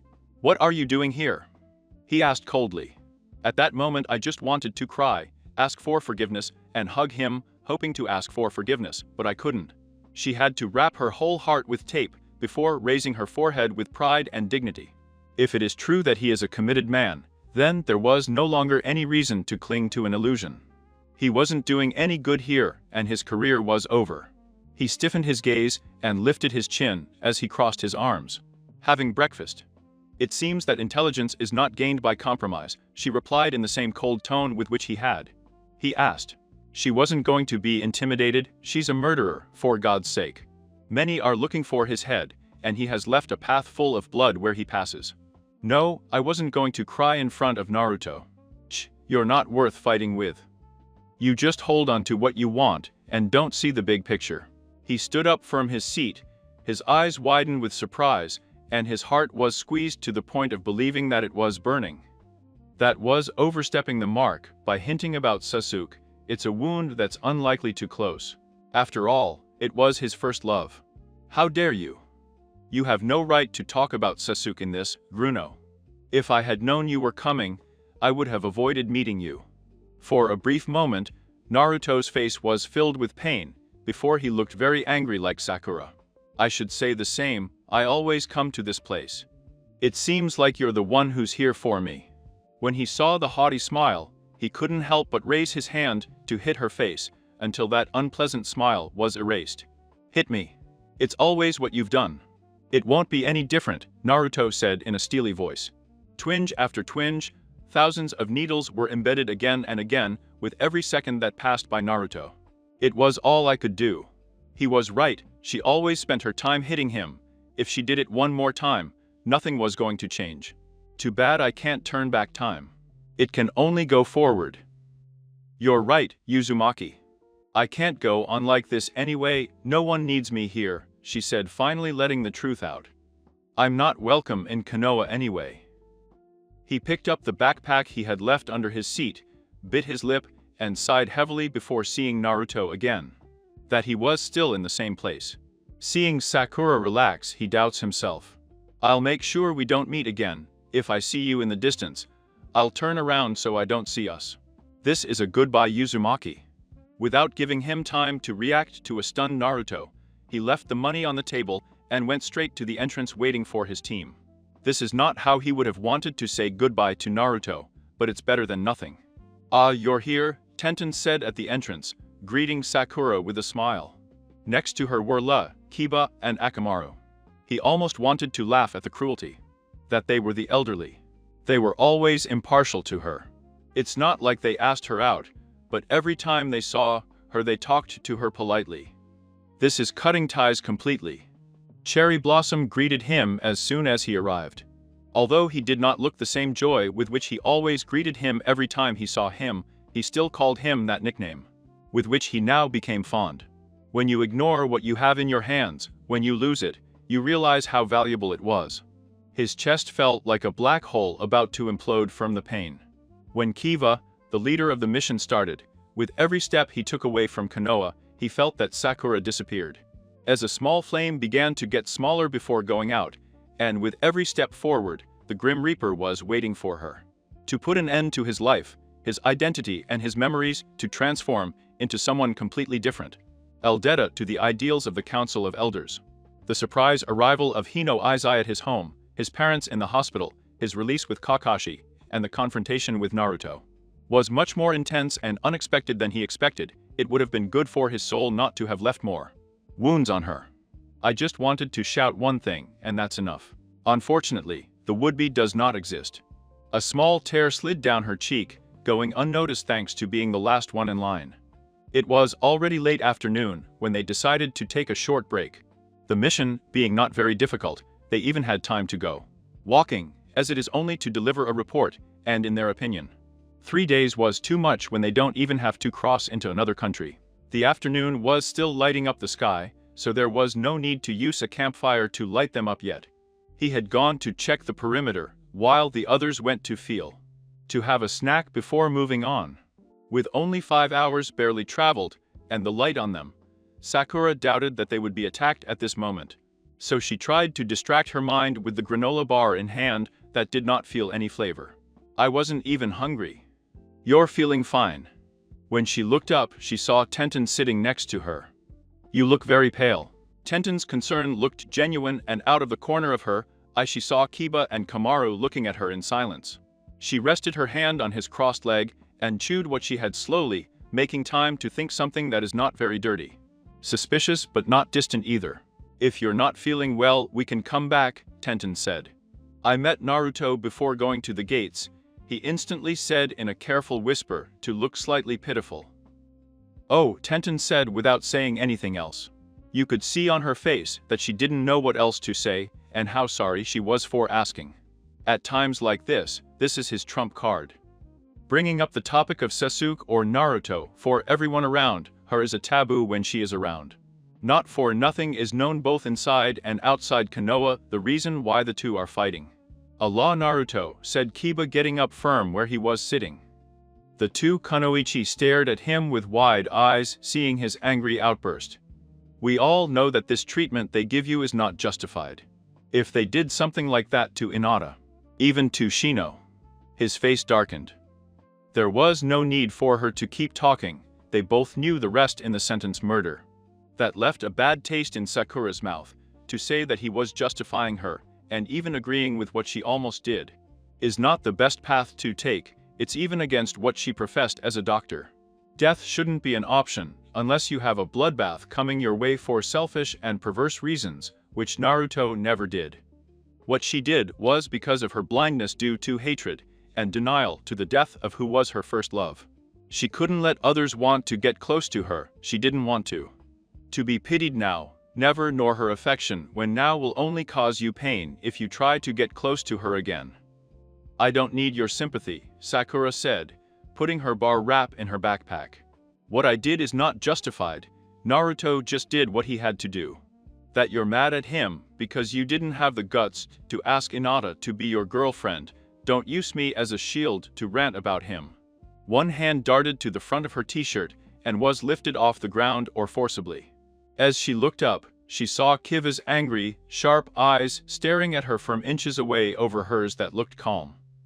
Are you telling me, you idiot, that he's hiding behind an excuse like that? Tenten was so surprised by the change that she stood on the floor without moving. On the other hand, Sakura had a slight frown. He said nothing, further exasperating Kiva. What's going on here?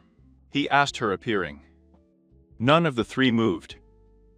Don't make me let her go, he said, frowning at her. Angry, Kiva threw her to the ground as if she were a dirty rag. You've really become mean, Kiva said, giving herself the back and disappearing into the forest above Akamaru, who took a look at Sakura before leaving. In silence, Sakura let herself be carried away by Lee until she recharged herself in one of the trees. She couldn't hear what he was saying. In her mind there was only the memory of Sasuke's blood in Naruto staining her hands. Inside the training camps, the remaining Team 7 were sitting, resting under the shade of a tree. After an arduous training that began the instant Naruto arrived enraged. The four of them, even Kakashi, were full of sweat. Sai was always a person who said what was on his mind without worrying about other people's reactions, after all. He used to work for Danzo and was trained to kill his emotions, therefore not knowing how it affects others emotionally. Thanks to that little big problem, I was having a bad day. His skin bristled as he felt the killer instincts oozing out of Naruto's pores after he casually said that he had gone to Sakura's and stayed the night and that Kakashi misunderstood him. Saya? What are you talking about? Since when have you been dating Aruno? Explain yourself now, she said with ice cold, her eyes narrow, and for a second, the three of them saw a red flash. If the former root ninja didn't know what fear is, now he knows. Sai looked at Kakashi and Yamato in panic. Calm down, Naruto, calm down, Kakashi said, stepping between the growing tension. He raised his arms in surrender, and his characteristic happy eye. Yamato heaved a sigh of relief. You can't stop a couple in love, even if it seems as weird as it is. Sai and Yamato's eyes almost popped out of their sockets. That wasn't helping at all. It seemed that Naruto was going to let Kurama out at any moment. Kakashi, stay out of it, Naruto growled. His voice sounded dangerous and primitive, so much so that Kakashi took a few steps back, in fake apology mode. He's right, Yamato said. She's not the Sakura you know. Naruto's eyes sharpened. I wasn't buying that excuse. Really? Who is he? Yes, you idiot, Sai said with his usual smile. I'm dating Sakura in Zamanka, she's a civilian. I couldn't tell you because you were busy in Ishiraku. All highly dangerous aura disappeared in an instant, and even the faculties. Actions of restrained anger were replaced by his usual innocent and laughing smile. Oh, sorry, Sai, I automatically assumed it was that Sakura-chan you were talking about. Well, who wants ramen? I'm starving to death, he said, smiling, before turning his back on the three of them and leading the way to Ishiraku. Sai let out an inaudible sigh of relief. And all because of a joke that started thanks to Kakashi. A joke in very bad taste, to tell the truth. What none of the three said and noticed is that Naruto said Sakura-chan instead of Aruno, as he calls her since that day. The light in the sky was replaced to night sky. By the new moon, it was difficult to see the way. The best time for the real mission to begin. Every step, every rustling of the branches, fluttering of the leaves, and the whistling of the wind was picked up by his sensitive and trained ears. Her skin bristled as she felt the weather colder than she expected. If this is the wait before death, it seemed lonelier the wait longer than I thought. When he felt a presence beside him, he saw out of the corner of his eye Tenten, who broke the line, and was now jumping beside him from branch to branch. Sakura hesitated a little before continuing to speak. I know we haven't talked much lately. I still don't understand, and I forgive for what you did. Sakura hardened her features, she was already used to being told worse things. But it's also not fair how the people are treating you. I want us to start from scratch again. He stopped abruptly at one of the branches. Why is that? Is this one of the ways the gods are playing with her for all the accumulated karma? Of all the moments they could get close to her to make up or even talk to her, it had to be when. He has a death sentence on his neck that recedes with every passing second. He bit his tongue until it bled as he felt the hope and pain blooming in his chest. No, you cannot, nor should you feel this, or it will be even more painful. For her and them. What? Flower? Questioned Lee, retracing her steps to the branch closest to where she and Tenten were standing. Kiba and Akamaru appeared next to him. Seeing the concern in the four of them, he felt an uncomfortable twinge in his chest. It's nothing. I thought this place was good for us to rest. It's already very dark. Luckily, none of them said anything more about it, and they accepted his suggestion. With the four of them around the crackling bonfire, everyone was getting out their beds and meals before taking their turns and sleeping. From her backpack, Sakura takes out the food that was prepared for Maituchi there. Although he was no longer horny, he still felt the love with which he was made. Unfortunately, he didn't feel the slightest appetite, so he looked at Kiba, who was feeding Akamaru. She walked up to him and waited in silence until she heard him sigh and scowl at her. He was still upset. I'm sorry, he said, handing over his bowl of ramen as an apology. I shouldn't have said that. If she was going to disappear like Sakura, she preferred not to leave any regrets or attachments. He raised an eyebrow, and she snorted in annoyance. I'm sorry I hurt your feelings. I shouldn't have said anything about Inada, just. I wanted to take it out on you, he said in a small whisper, so soft that if it weren't for Nuzuka's sharp ears, I wouldn't have heard him. I know how you feel about Inada, and I shouldn't have done that. I hope they don't make my mistake, and never tell her how you feel, or you'll regret it for the rest of your life. Neither of the two moved or said anything. Brown against green bumped into each other without giving a hint of any emotion, until finally, Akamaru was the first to take a step by them barking. The tension broke, and then Kiba snorted, revealing a half-smile. I'll think about it. He extended his hand to Sakura. Seeing the hand stretched out to her made me want to cry. Could I? She stretched out her hand to him. Akamaru and brushed his hand before touching Kiba's hand. Ambush! Tenten shouted. The bowl of ramen fell to the floor in a thud. The blood froze, and somehow his heart began to rumble loudly in his ears, his senses sharpened, and the tension is framed in his muscles.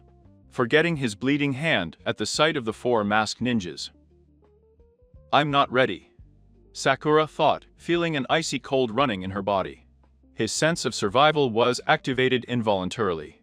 The little humanity he had left clung to life tooth and nail as soon as the battle began between the two sides. Although she saw the Grim Reaper in front of her eyes, she didn't want to. Sakura was her all her life. Fear of the future.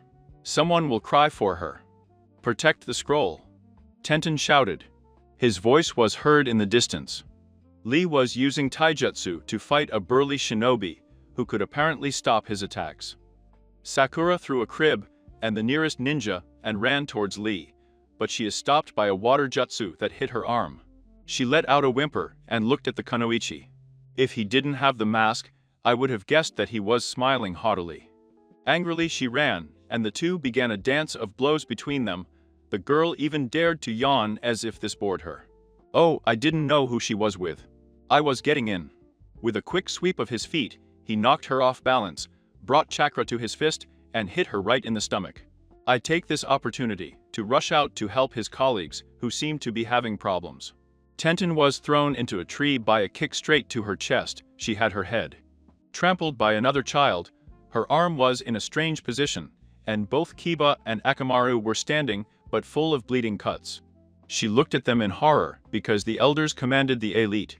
They knew he was going to refuse at the last minute, and this is the warning that he could kill them if he kept refusing. Did you miss me? Whispered the woman from behind, covering her mouth. Sakura? Tenten shouted. Without any of them noticing, the woman forced a pill that she had hidden in her hand.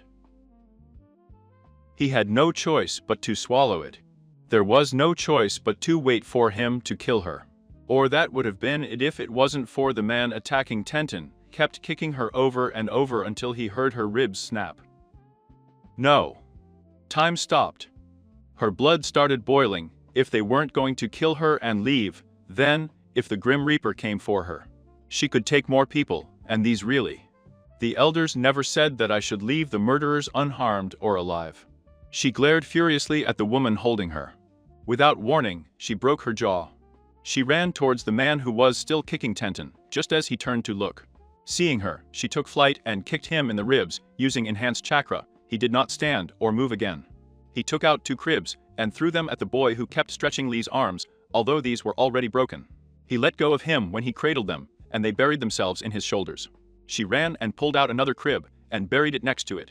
Right at the shoulder joint bone, she used her free hand to hold his arm and turn him over until he was on his back. Then, with his 2 hands, he squeezed her wrists until pulverizing her wrists. The man fell to the ground screaming in pain. He took one of her legs. Sakura! They shouted at him and tried. Court! The birds flew out of the treetops with the sound of an arrow embedding itself in its target. Surprised, she looked at her chest, her eyes slowly opened. Silence reigned when the bandit took advantage of the daze to take his crippled companion and disappear. A large colored metallic arrow protruded and pierced his chest from the back to the front. Suddenly, her bulletproof vest was soaked with blood.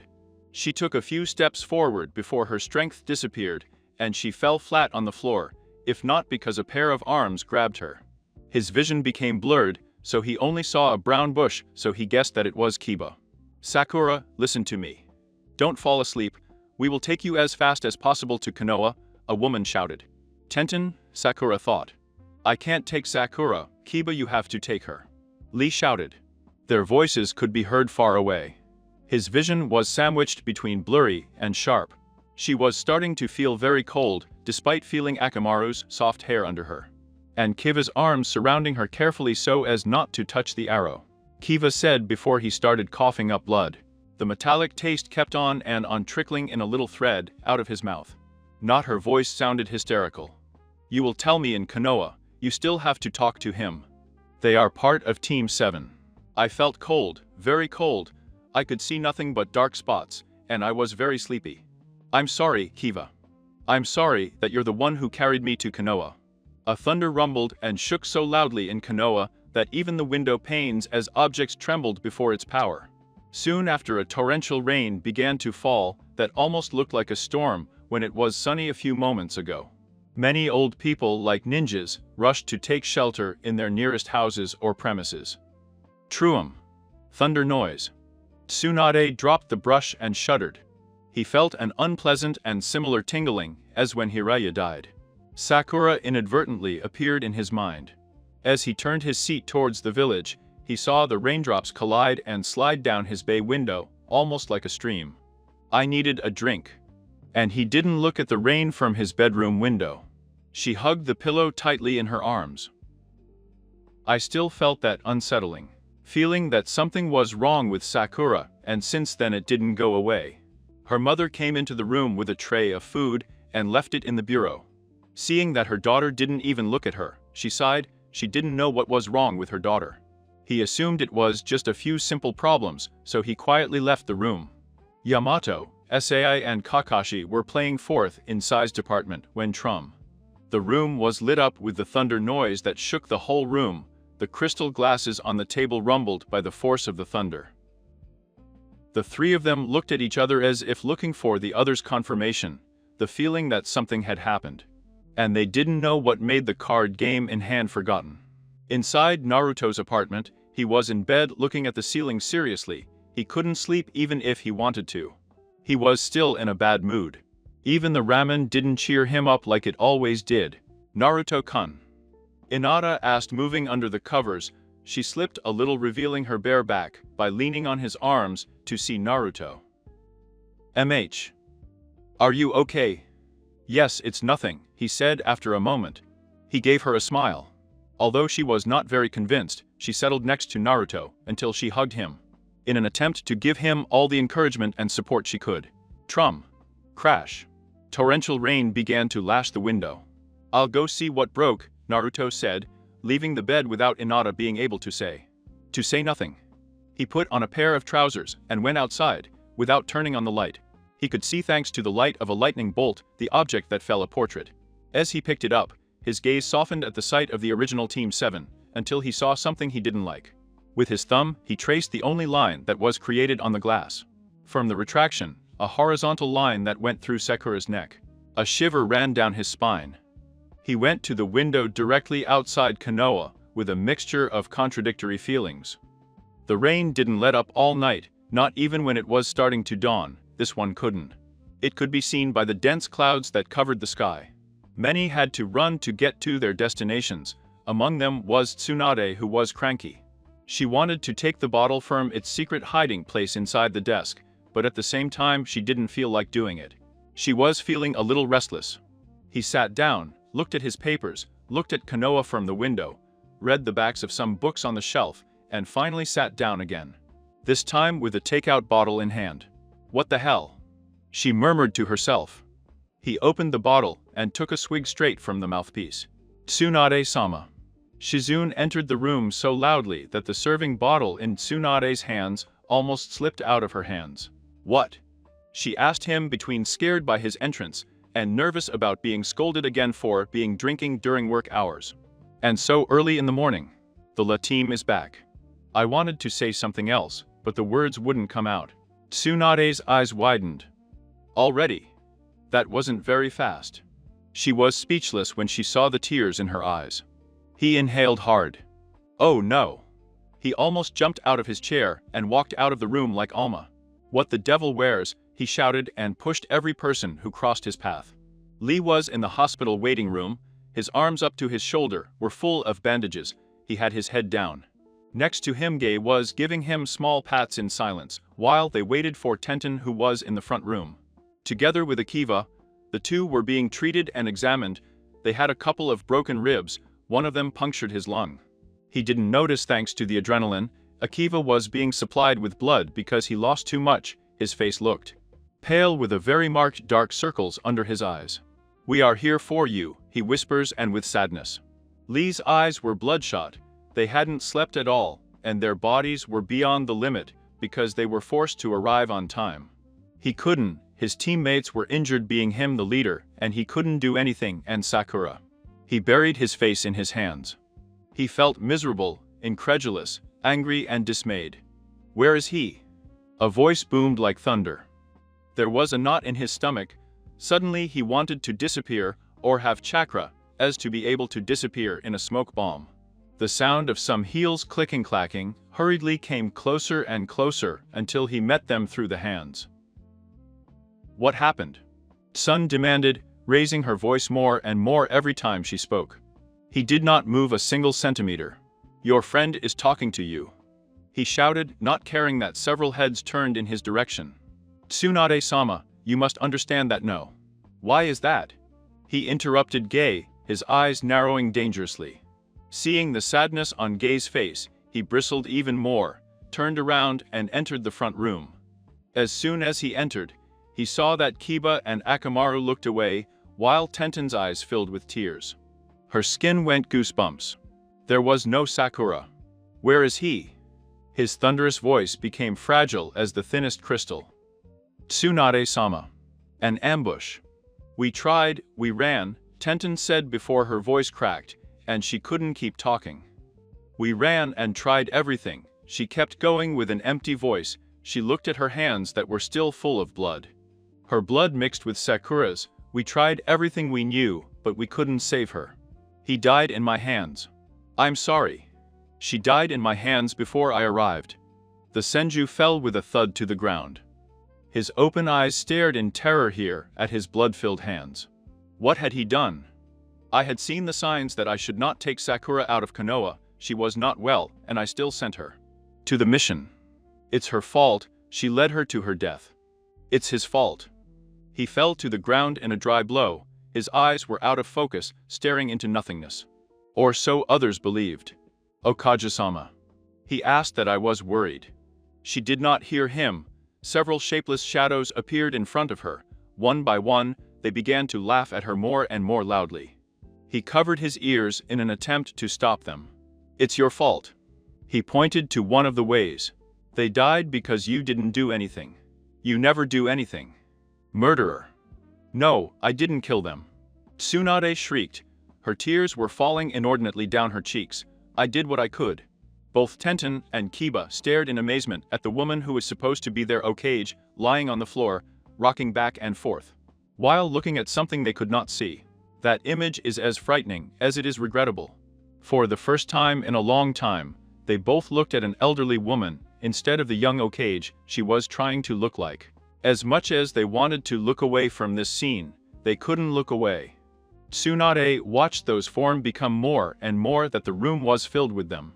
Some were amorphous forms, and many others with their bodies covered by hoods that did not let their faces be seen. Among them, several were asking for her blood and a trial for being a murderer. Please, I didn't kill them. His voice came out broken and weak. Demon? One of them threw a stone at him. When it fell right on her head, she covered herself from the next one that started to fall on her. He kept begging for mercy. The shadows were closing the distance. She felt oppressed. Her breathing began to fail her. I didn't kill them. Are you sure? His eyes widened wildly when he looked at one of the shadows with his face covered by a hood. The person stepped forward and removed the cloth over her head, revealing her short, pink hair. His green eyes looked at her coldly. Sakura crawled back in fear. You killed me, left me forgotten, hated me and let me go, Sakura said with a voice as cold as an ice floe. No. Are you sure? You did the same with me, a man's voice appeared on his left. Jiraiya. You knew that my mission to Megacure was suicidal, and yet, you let me go. You killed me just like you did with Sakura. It's not true. Next to them, Dan and Nawaki appeared. The four of them looked coldly at Tsunade, who was now trembling with fear. Why did you give me the necklace? You cursed me, I wanted to be Okage, I was scared. Nawaki shouted at him, why did you do it? The words couldn't come out, I was just crying and an occasional whine in an attempt to speak to them by name and repeat, it's not true. It's not true. She loves and loves him with all her heart. Losing him was a big loss in his life. He's her brother, we never wanted him. Dead? You let me die, Dan said. An incredible emptiness was created in his chest, the ground under his feet vanished. That he told her that was the most painful blow, he died in her hands. It's not true, I did everything I could to save you. You didn't try hard enough. You hated me and wished me dead, it was fulfilled. You sent me on the mission. You cursed me. Both Tenten and Kiva remained unmoved by the surprise. His Okage was talking to people who were not inside the room. Kiva was the first to react to seeing that now she was moving violently back and forth in her attempt to plead innocence. Okage-sama, let go of me, he screamed. Before he knew it, he was hit by one of Tsunade's fists. If it wasn't for Gei who held him, he would have crashed into the wall taking more damage. Next to Gei, they entered together. To Shizune and Lee, both equally surprised. Everything happened so fast, Gei shouted at Tenten and Kiba to get away, both Shizune with him ran. And struggled with a hysterical Tsunade. Several nurses and doctors passed by when they heard the screams in the hallway until they saw that it was the Okage and they were passing from the Tsunade didn't say until she fell unconscious. Gei held her in his arms worried, while Shizune held an empty syringe in her hand. After sighing with exhaustion, Shizune looked at the four spectators who silently asked for an explanation. There was no turning back. Probably by now the whole hospital already knew about the Tsunade crisis, and in a couple of hours, all of Konoha will know. He won't be able to tell them to pretend it didn't happen, at least. I want this thing I'm going to say to be absolutely silent, Shizune said. She took the doorknob and closed it. She raised her hands. Mono made a couple of signs to himself to do the silence jutsu, so no one from outside will be able to hear them. What happened with Tsunade-sama already happened once with Dan. He blamed himself so much that he went into crisis. He had a strong phobia of blood, he stopped healing people, he left with the why. What no one knew is that he kept it. In certain periods of time it was given because there were beginning to be dead people. With Jiraiya-sama, thanks to some sleeping pills, it helped him. He looked at her sadly. Again the crisis has increased, and this time it got worse. Gei's face turned serious as he recognized what this means. On the other hand, the other three were still surprised by Tsunade's behavior. No one should know this reason, he emphasized again, making the two come to themselves. Won't everyone know this by the afternoon? Kiba asked. A silence covered both Gay and Shizune, both swallowed hard at the thought that maybe it was more serious than they thought. Because many will see it as a weakness, Gay said. Kiba's eyes widened. He was the first of the two who understood the meaning of those words. He reminded his mother to remind him from an early age that he and Anna should support each other, because if not, a weakness. An opportunity whispered. I understood those words now more than ever. Gay and Shizune nodded. An opportunity to fight for the position of Okage. Tenten took his hand's mouth. How can anyone come up with that? She asked anxiously. Shizune looked at him with dull eyes. Sadness and tiredness were taking their toll on her in an instant. She had not only lost her biological, but her adoptive family. She was falling apart with Tsunade's relapse and Sakura's death. Once, Tsunade-sama told me that the one thing she fears the most in this world, it is not death or war. The four of them looked at her intently, the reality. Gay looked with sadness, Tenten with anguish, Kiva with frustration, and Lee just clenched his fists. Deeply regretted not having tried harder to save her. His flame of youth became the flame of a candle. Today it was his turn to open the store, so, as usual, before the sun rises over the horizon. He set out to take care of the plants so that they look shiny and cared for before being sold. He was currently watering the sunflowers with discomfort, even though he tried to sleep the rest of the night after the storm. She didn't make it. She rolled back and forth on her bed, unable to sleep. She felt restless. She had to cover the huge raccoon dark circles she was carrying with makeup. He took a leap as the back door slammed open. She was so tired and worried that she didn't notice that they came in. Mom? He asked when he saw his mother at the point of crying. The hairs on the back of his neck stood up that it happened.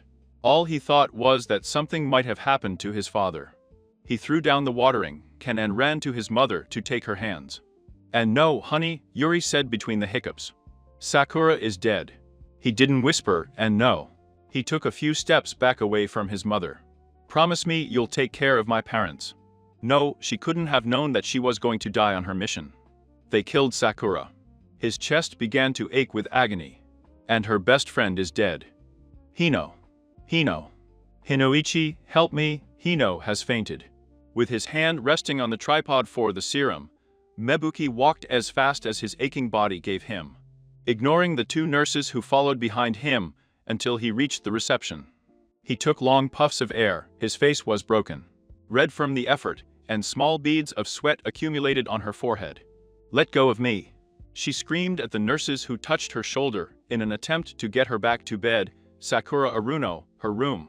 The nurses at the front desk looked at each other in surprise before they saw the two behind Mew. Buki? He hadn't been told. Sakura Aruno. He shouted louder.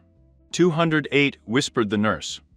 Ignoring the nurses, she turned around and went to the room they told her. She didn't even bother to ask for directions. She was so upset that she had to find out. Firm whispers that your daughter was here when she should be on a mission. Maybe they were ambushed, or worse still, unconscious. You need to see your daughter and be the one to take care of her. Once in front of the door, he stopped when he took the doorknob. He took a deep breath to control his emotions. If your daughter is injured, she can't. Let go of your impulsive emotions. Calm down, Yuki, your baby is fine, she told herself. It's not the first time that he becomes mentally upset when he sees his daughter full of bandages, blows or in four. Only that reality always ends up being more painful than he imagines. Being a ninja is what she chose, and she is old enough to stop insisting that she stop being a ninja because one day, they will be able to hurt her for life, or worse, kill her. Mrs. Aruno. He shot them a threatening look before opening the door with a smile. Sakura, baby. Everything was in absolute silence. Not a ventilator, oxygen mask, the sound of the altar monitor measuring his heart rate, nothing. The color drained from his face. He took a couple of wobbly steps, not a bandage or cast. His hand began to shake. Her skin had no shine. Sakura, sweetie. Mom is here, she whispered to her sleeping baby daughter. Wake up, Mom is here. He stroked her blood-stained hair. Sakura, daughter. Usually pale. Her eyes filled with tears. He's not breathing. Nurse, my daughter is not breathing. He yelled at both of them. Her eyes opened like saucers when she saw that none of them moved to do anything. They just looked at her with pity. Mrs. Aruno, we are sorry to be the ones to inform you, but your daughter died before reaching Konoha. Mebuki's vision turned black as she suddenly fell to the ground. Her body started convulsing and foam came out of her mouth. A doctor. We need a doctor. The nurse shouted that she was not helping Mebuki. He left the room in search of the nearest doctor. As soon as he heard Imada talking to Meiji from the entrance of his house that Lee and Tenten were in the hospital for serious injuries, he jumped out of the window from roof to roof until he reached the hospital. The memory of the first Team 7 photo broken right on Sakura's neck made her stomach turn. Not even 5 minutes had passed when he burst into the hospital with such force that he almost knocked down the doors. Not caring, she ran to the reception and whipped her hands on this one. Sakura Aruno. He sued. The nurse looked resentfully at the door before wrinkling her nose. Resigned, she sighed and put her hand to her temple. Today is definitely not his day. Room 208. He ran away. You don't come in the hallway. You're going the wrong way, you idiot. She rolled her eyes when she heard an audible and loud crash, the scream of some and curses of many others. I'm sorry. She screamed before slipping down the hallway and running in the opposite direction. It took a while, but finally Naruto found the room. His heart was racing hard, even Kurama inside was kept in suspense. When he opened the door, he closed his eyes tightly, waiting for Sakura to scream at him. And he'll throw things until he gets him out of the room. He'll act like an idiot, have a little laugh, and then come out and pretend this didn't happen. He never arrived. He slowly opened his eyes. For a moment his heart, breathing and thinking stopped. Sakura was lying on the bed so calm that she looked like a snow fairy with white hair like a pink cotton candy. Her chest didn't know and was going down, plus she had that disturbing pallor on her face. The only place visible because everything else was covered by a white sheet. He took a few hesitant steps to the dangerous one. Is that a cure? She didn't move an inch. Ha ha, oh good joke, I deserve it. Her smile trembled, her eyes filled with tears. He waited and waited for her to jump up and say surprise. You deserve it for being an asshole to me, asshole. He waited and waited. He moved closer until he was on the side of the bed, his hand shaking to hollow his pale and cold cheek. There was no heat where it should have been. He moaned in pain when he didn't see her frown and even give his hand a rough sketch for touching her without permission. Sakura-chan, wake up. Please, his voice sounded brittle. No movement. No. You can't die. I won't leave you. Kurama, do something. He shouted even though he knew Kurama couldn't do anything. Sakura-chan. You can't die.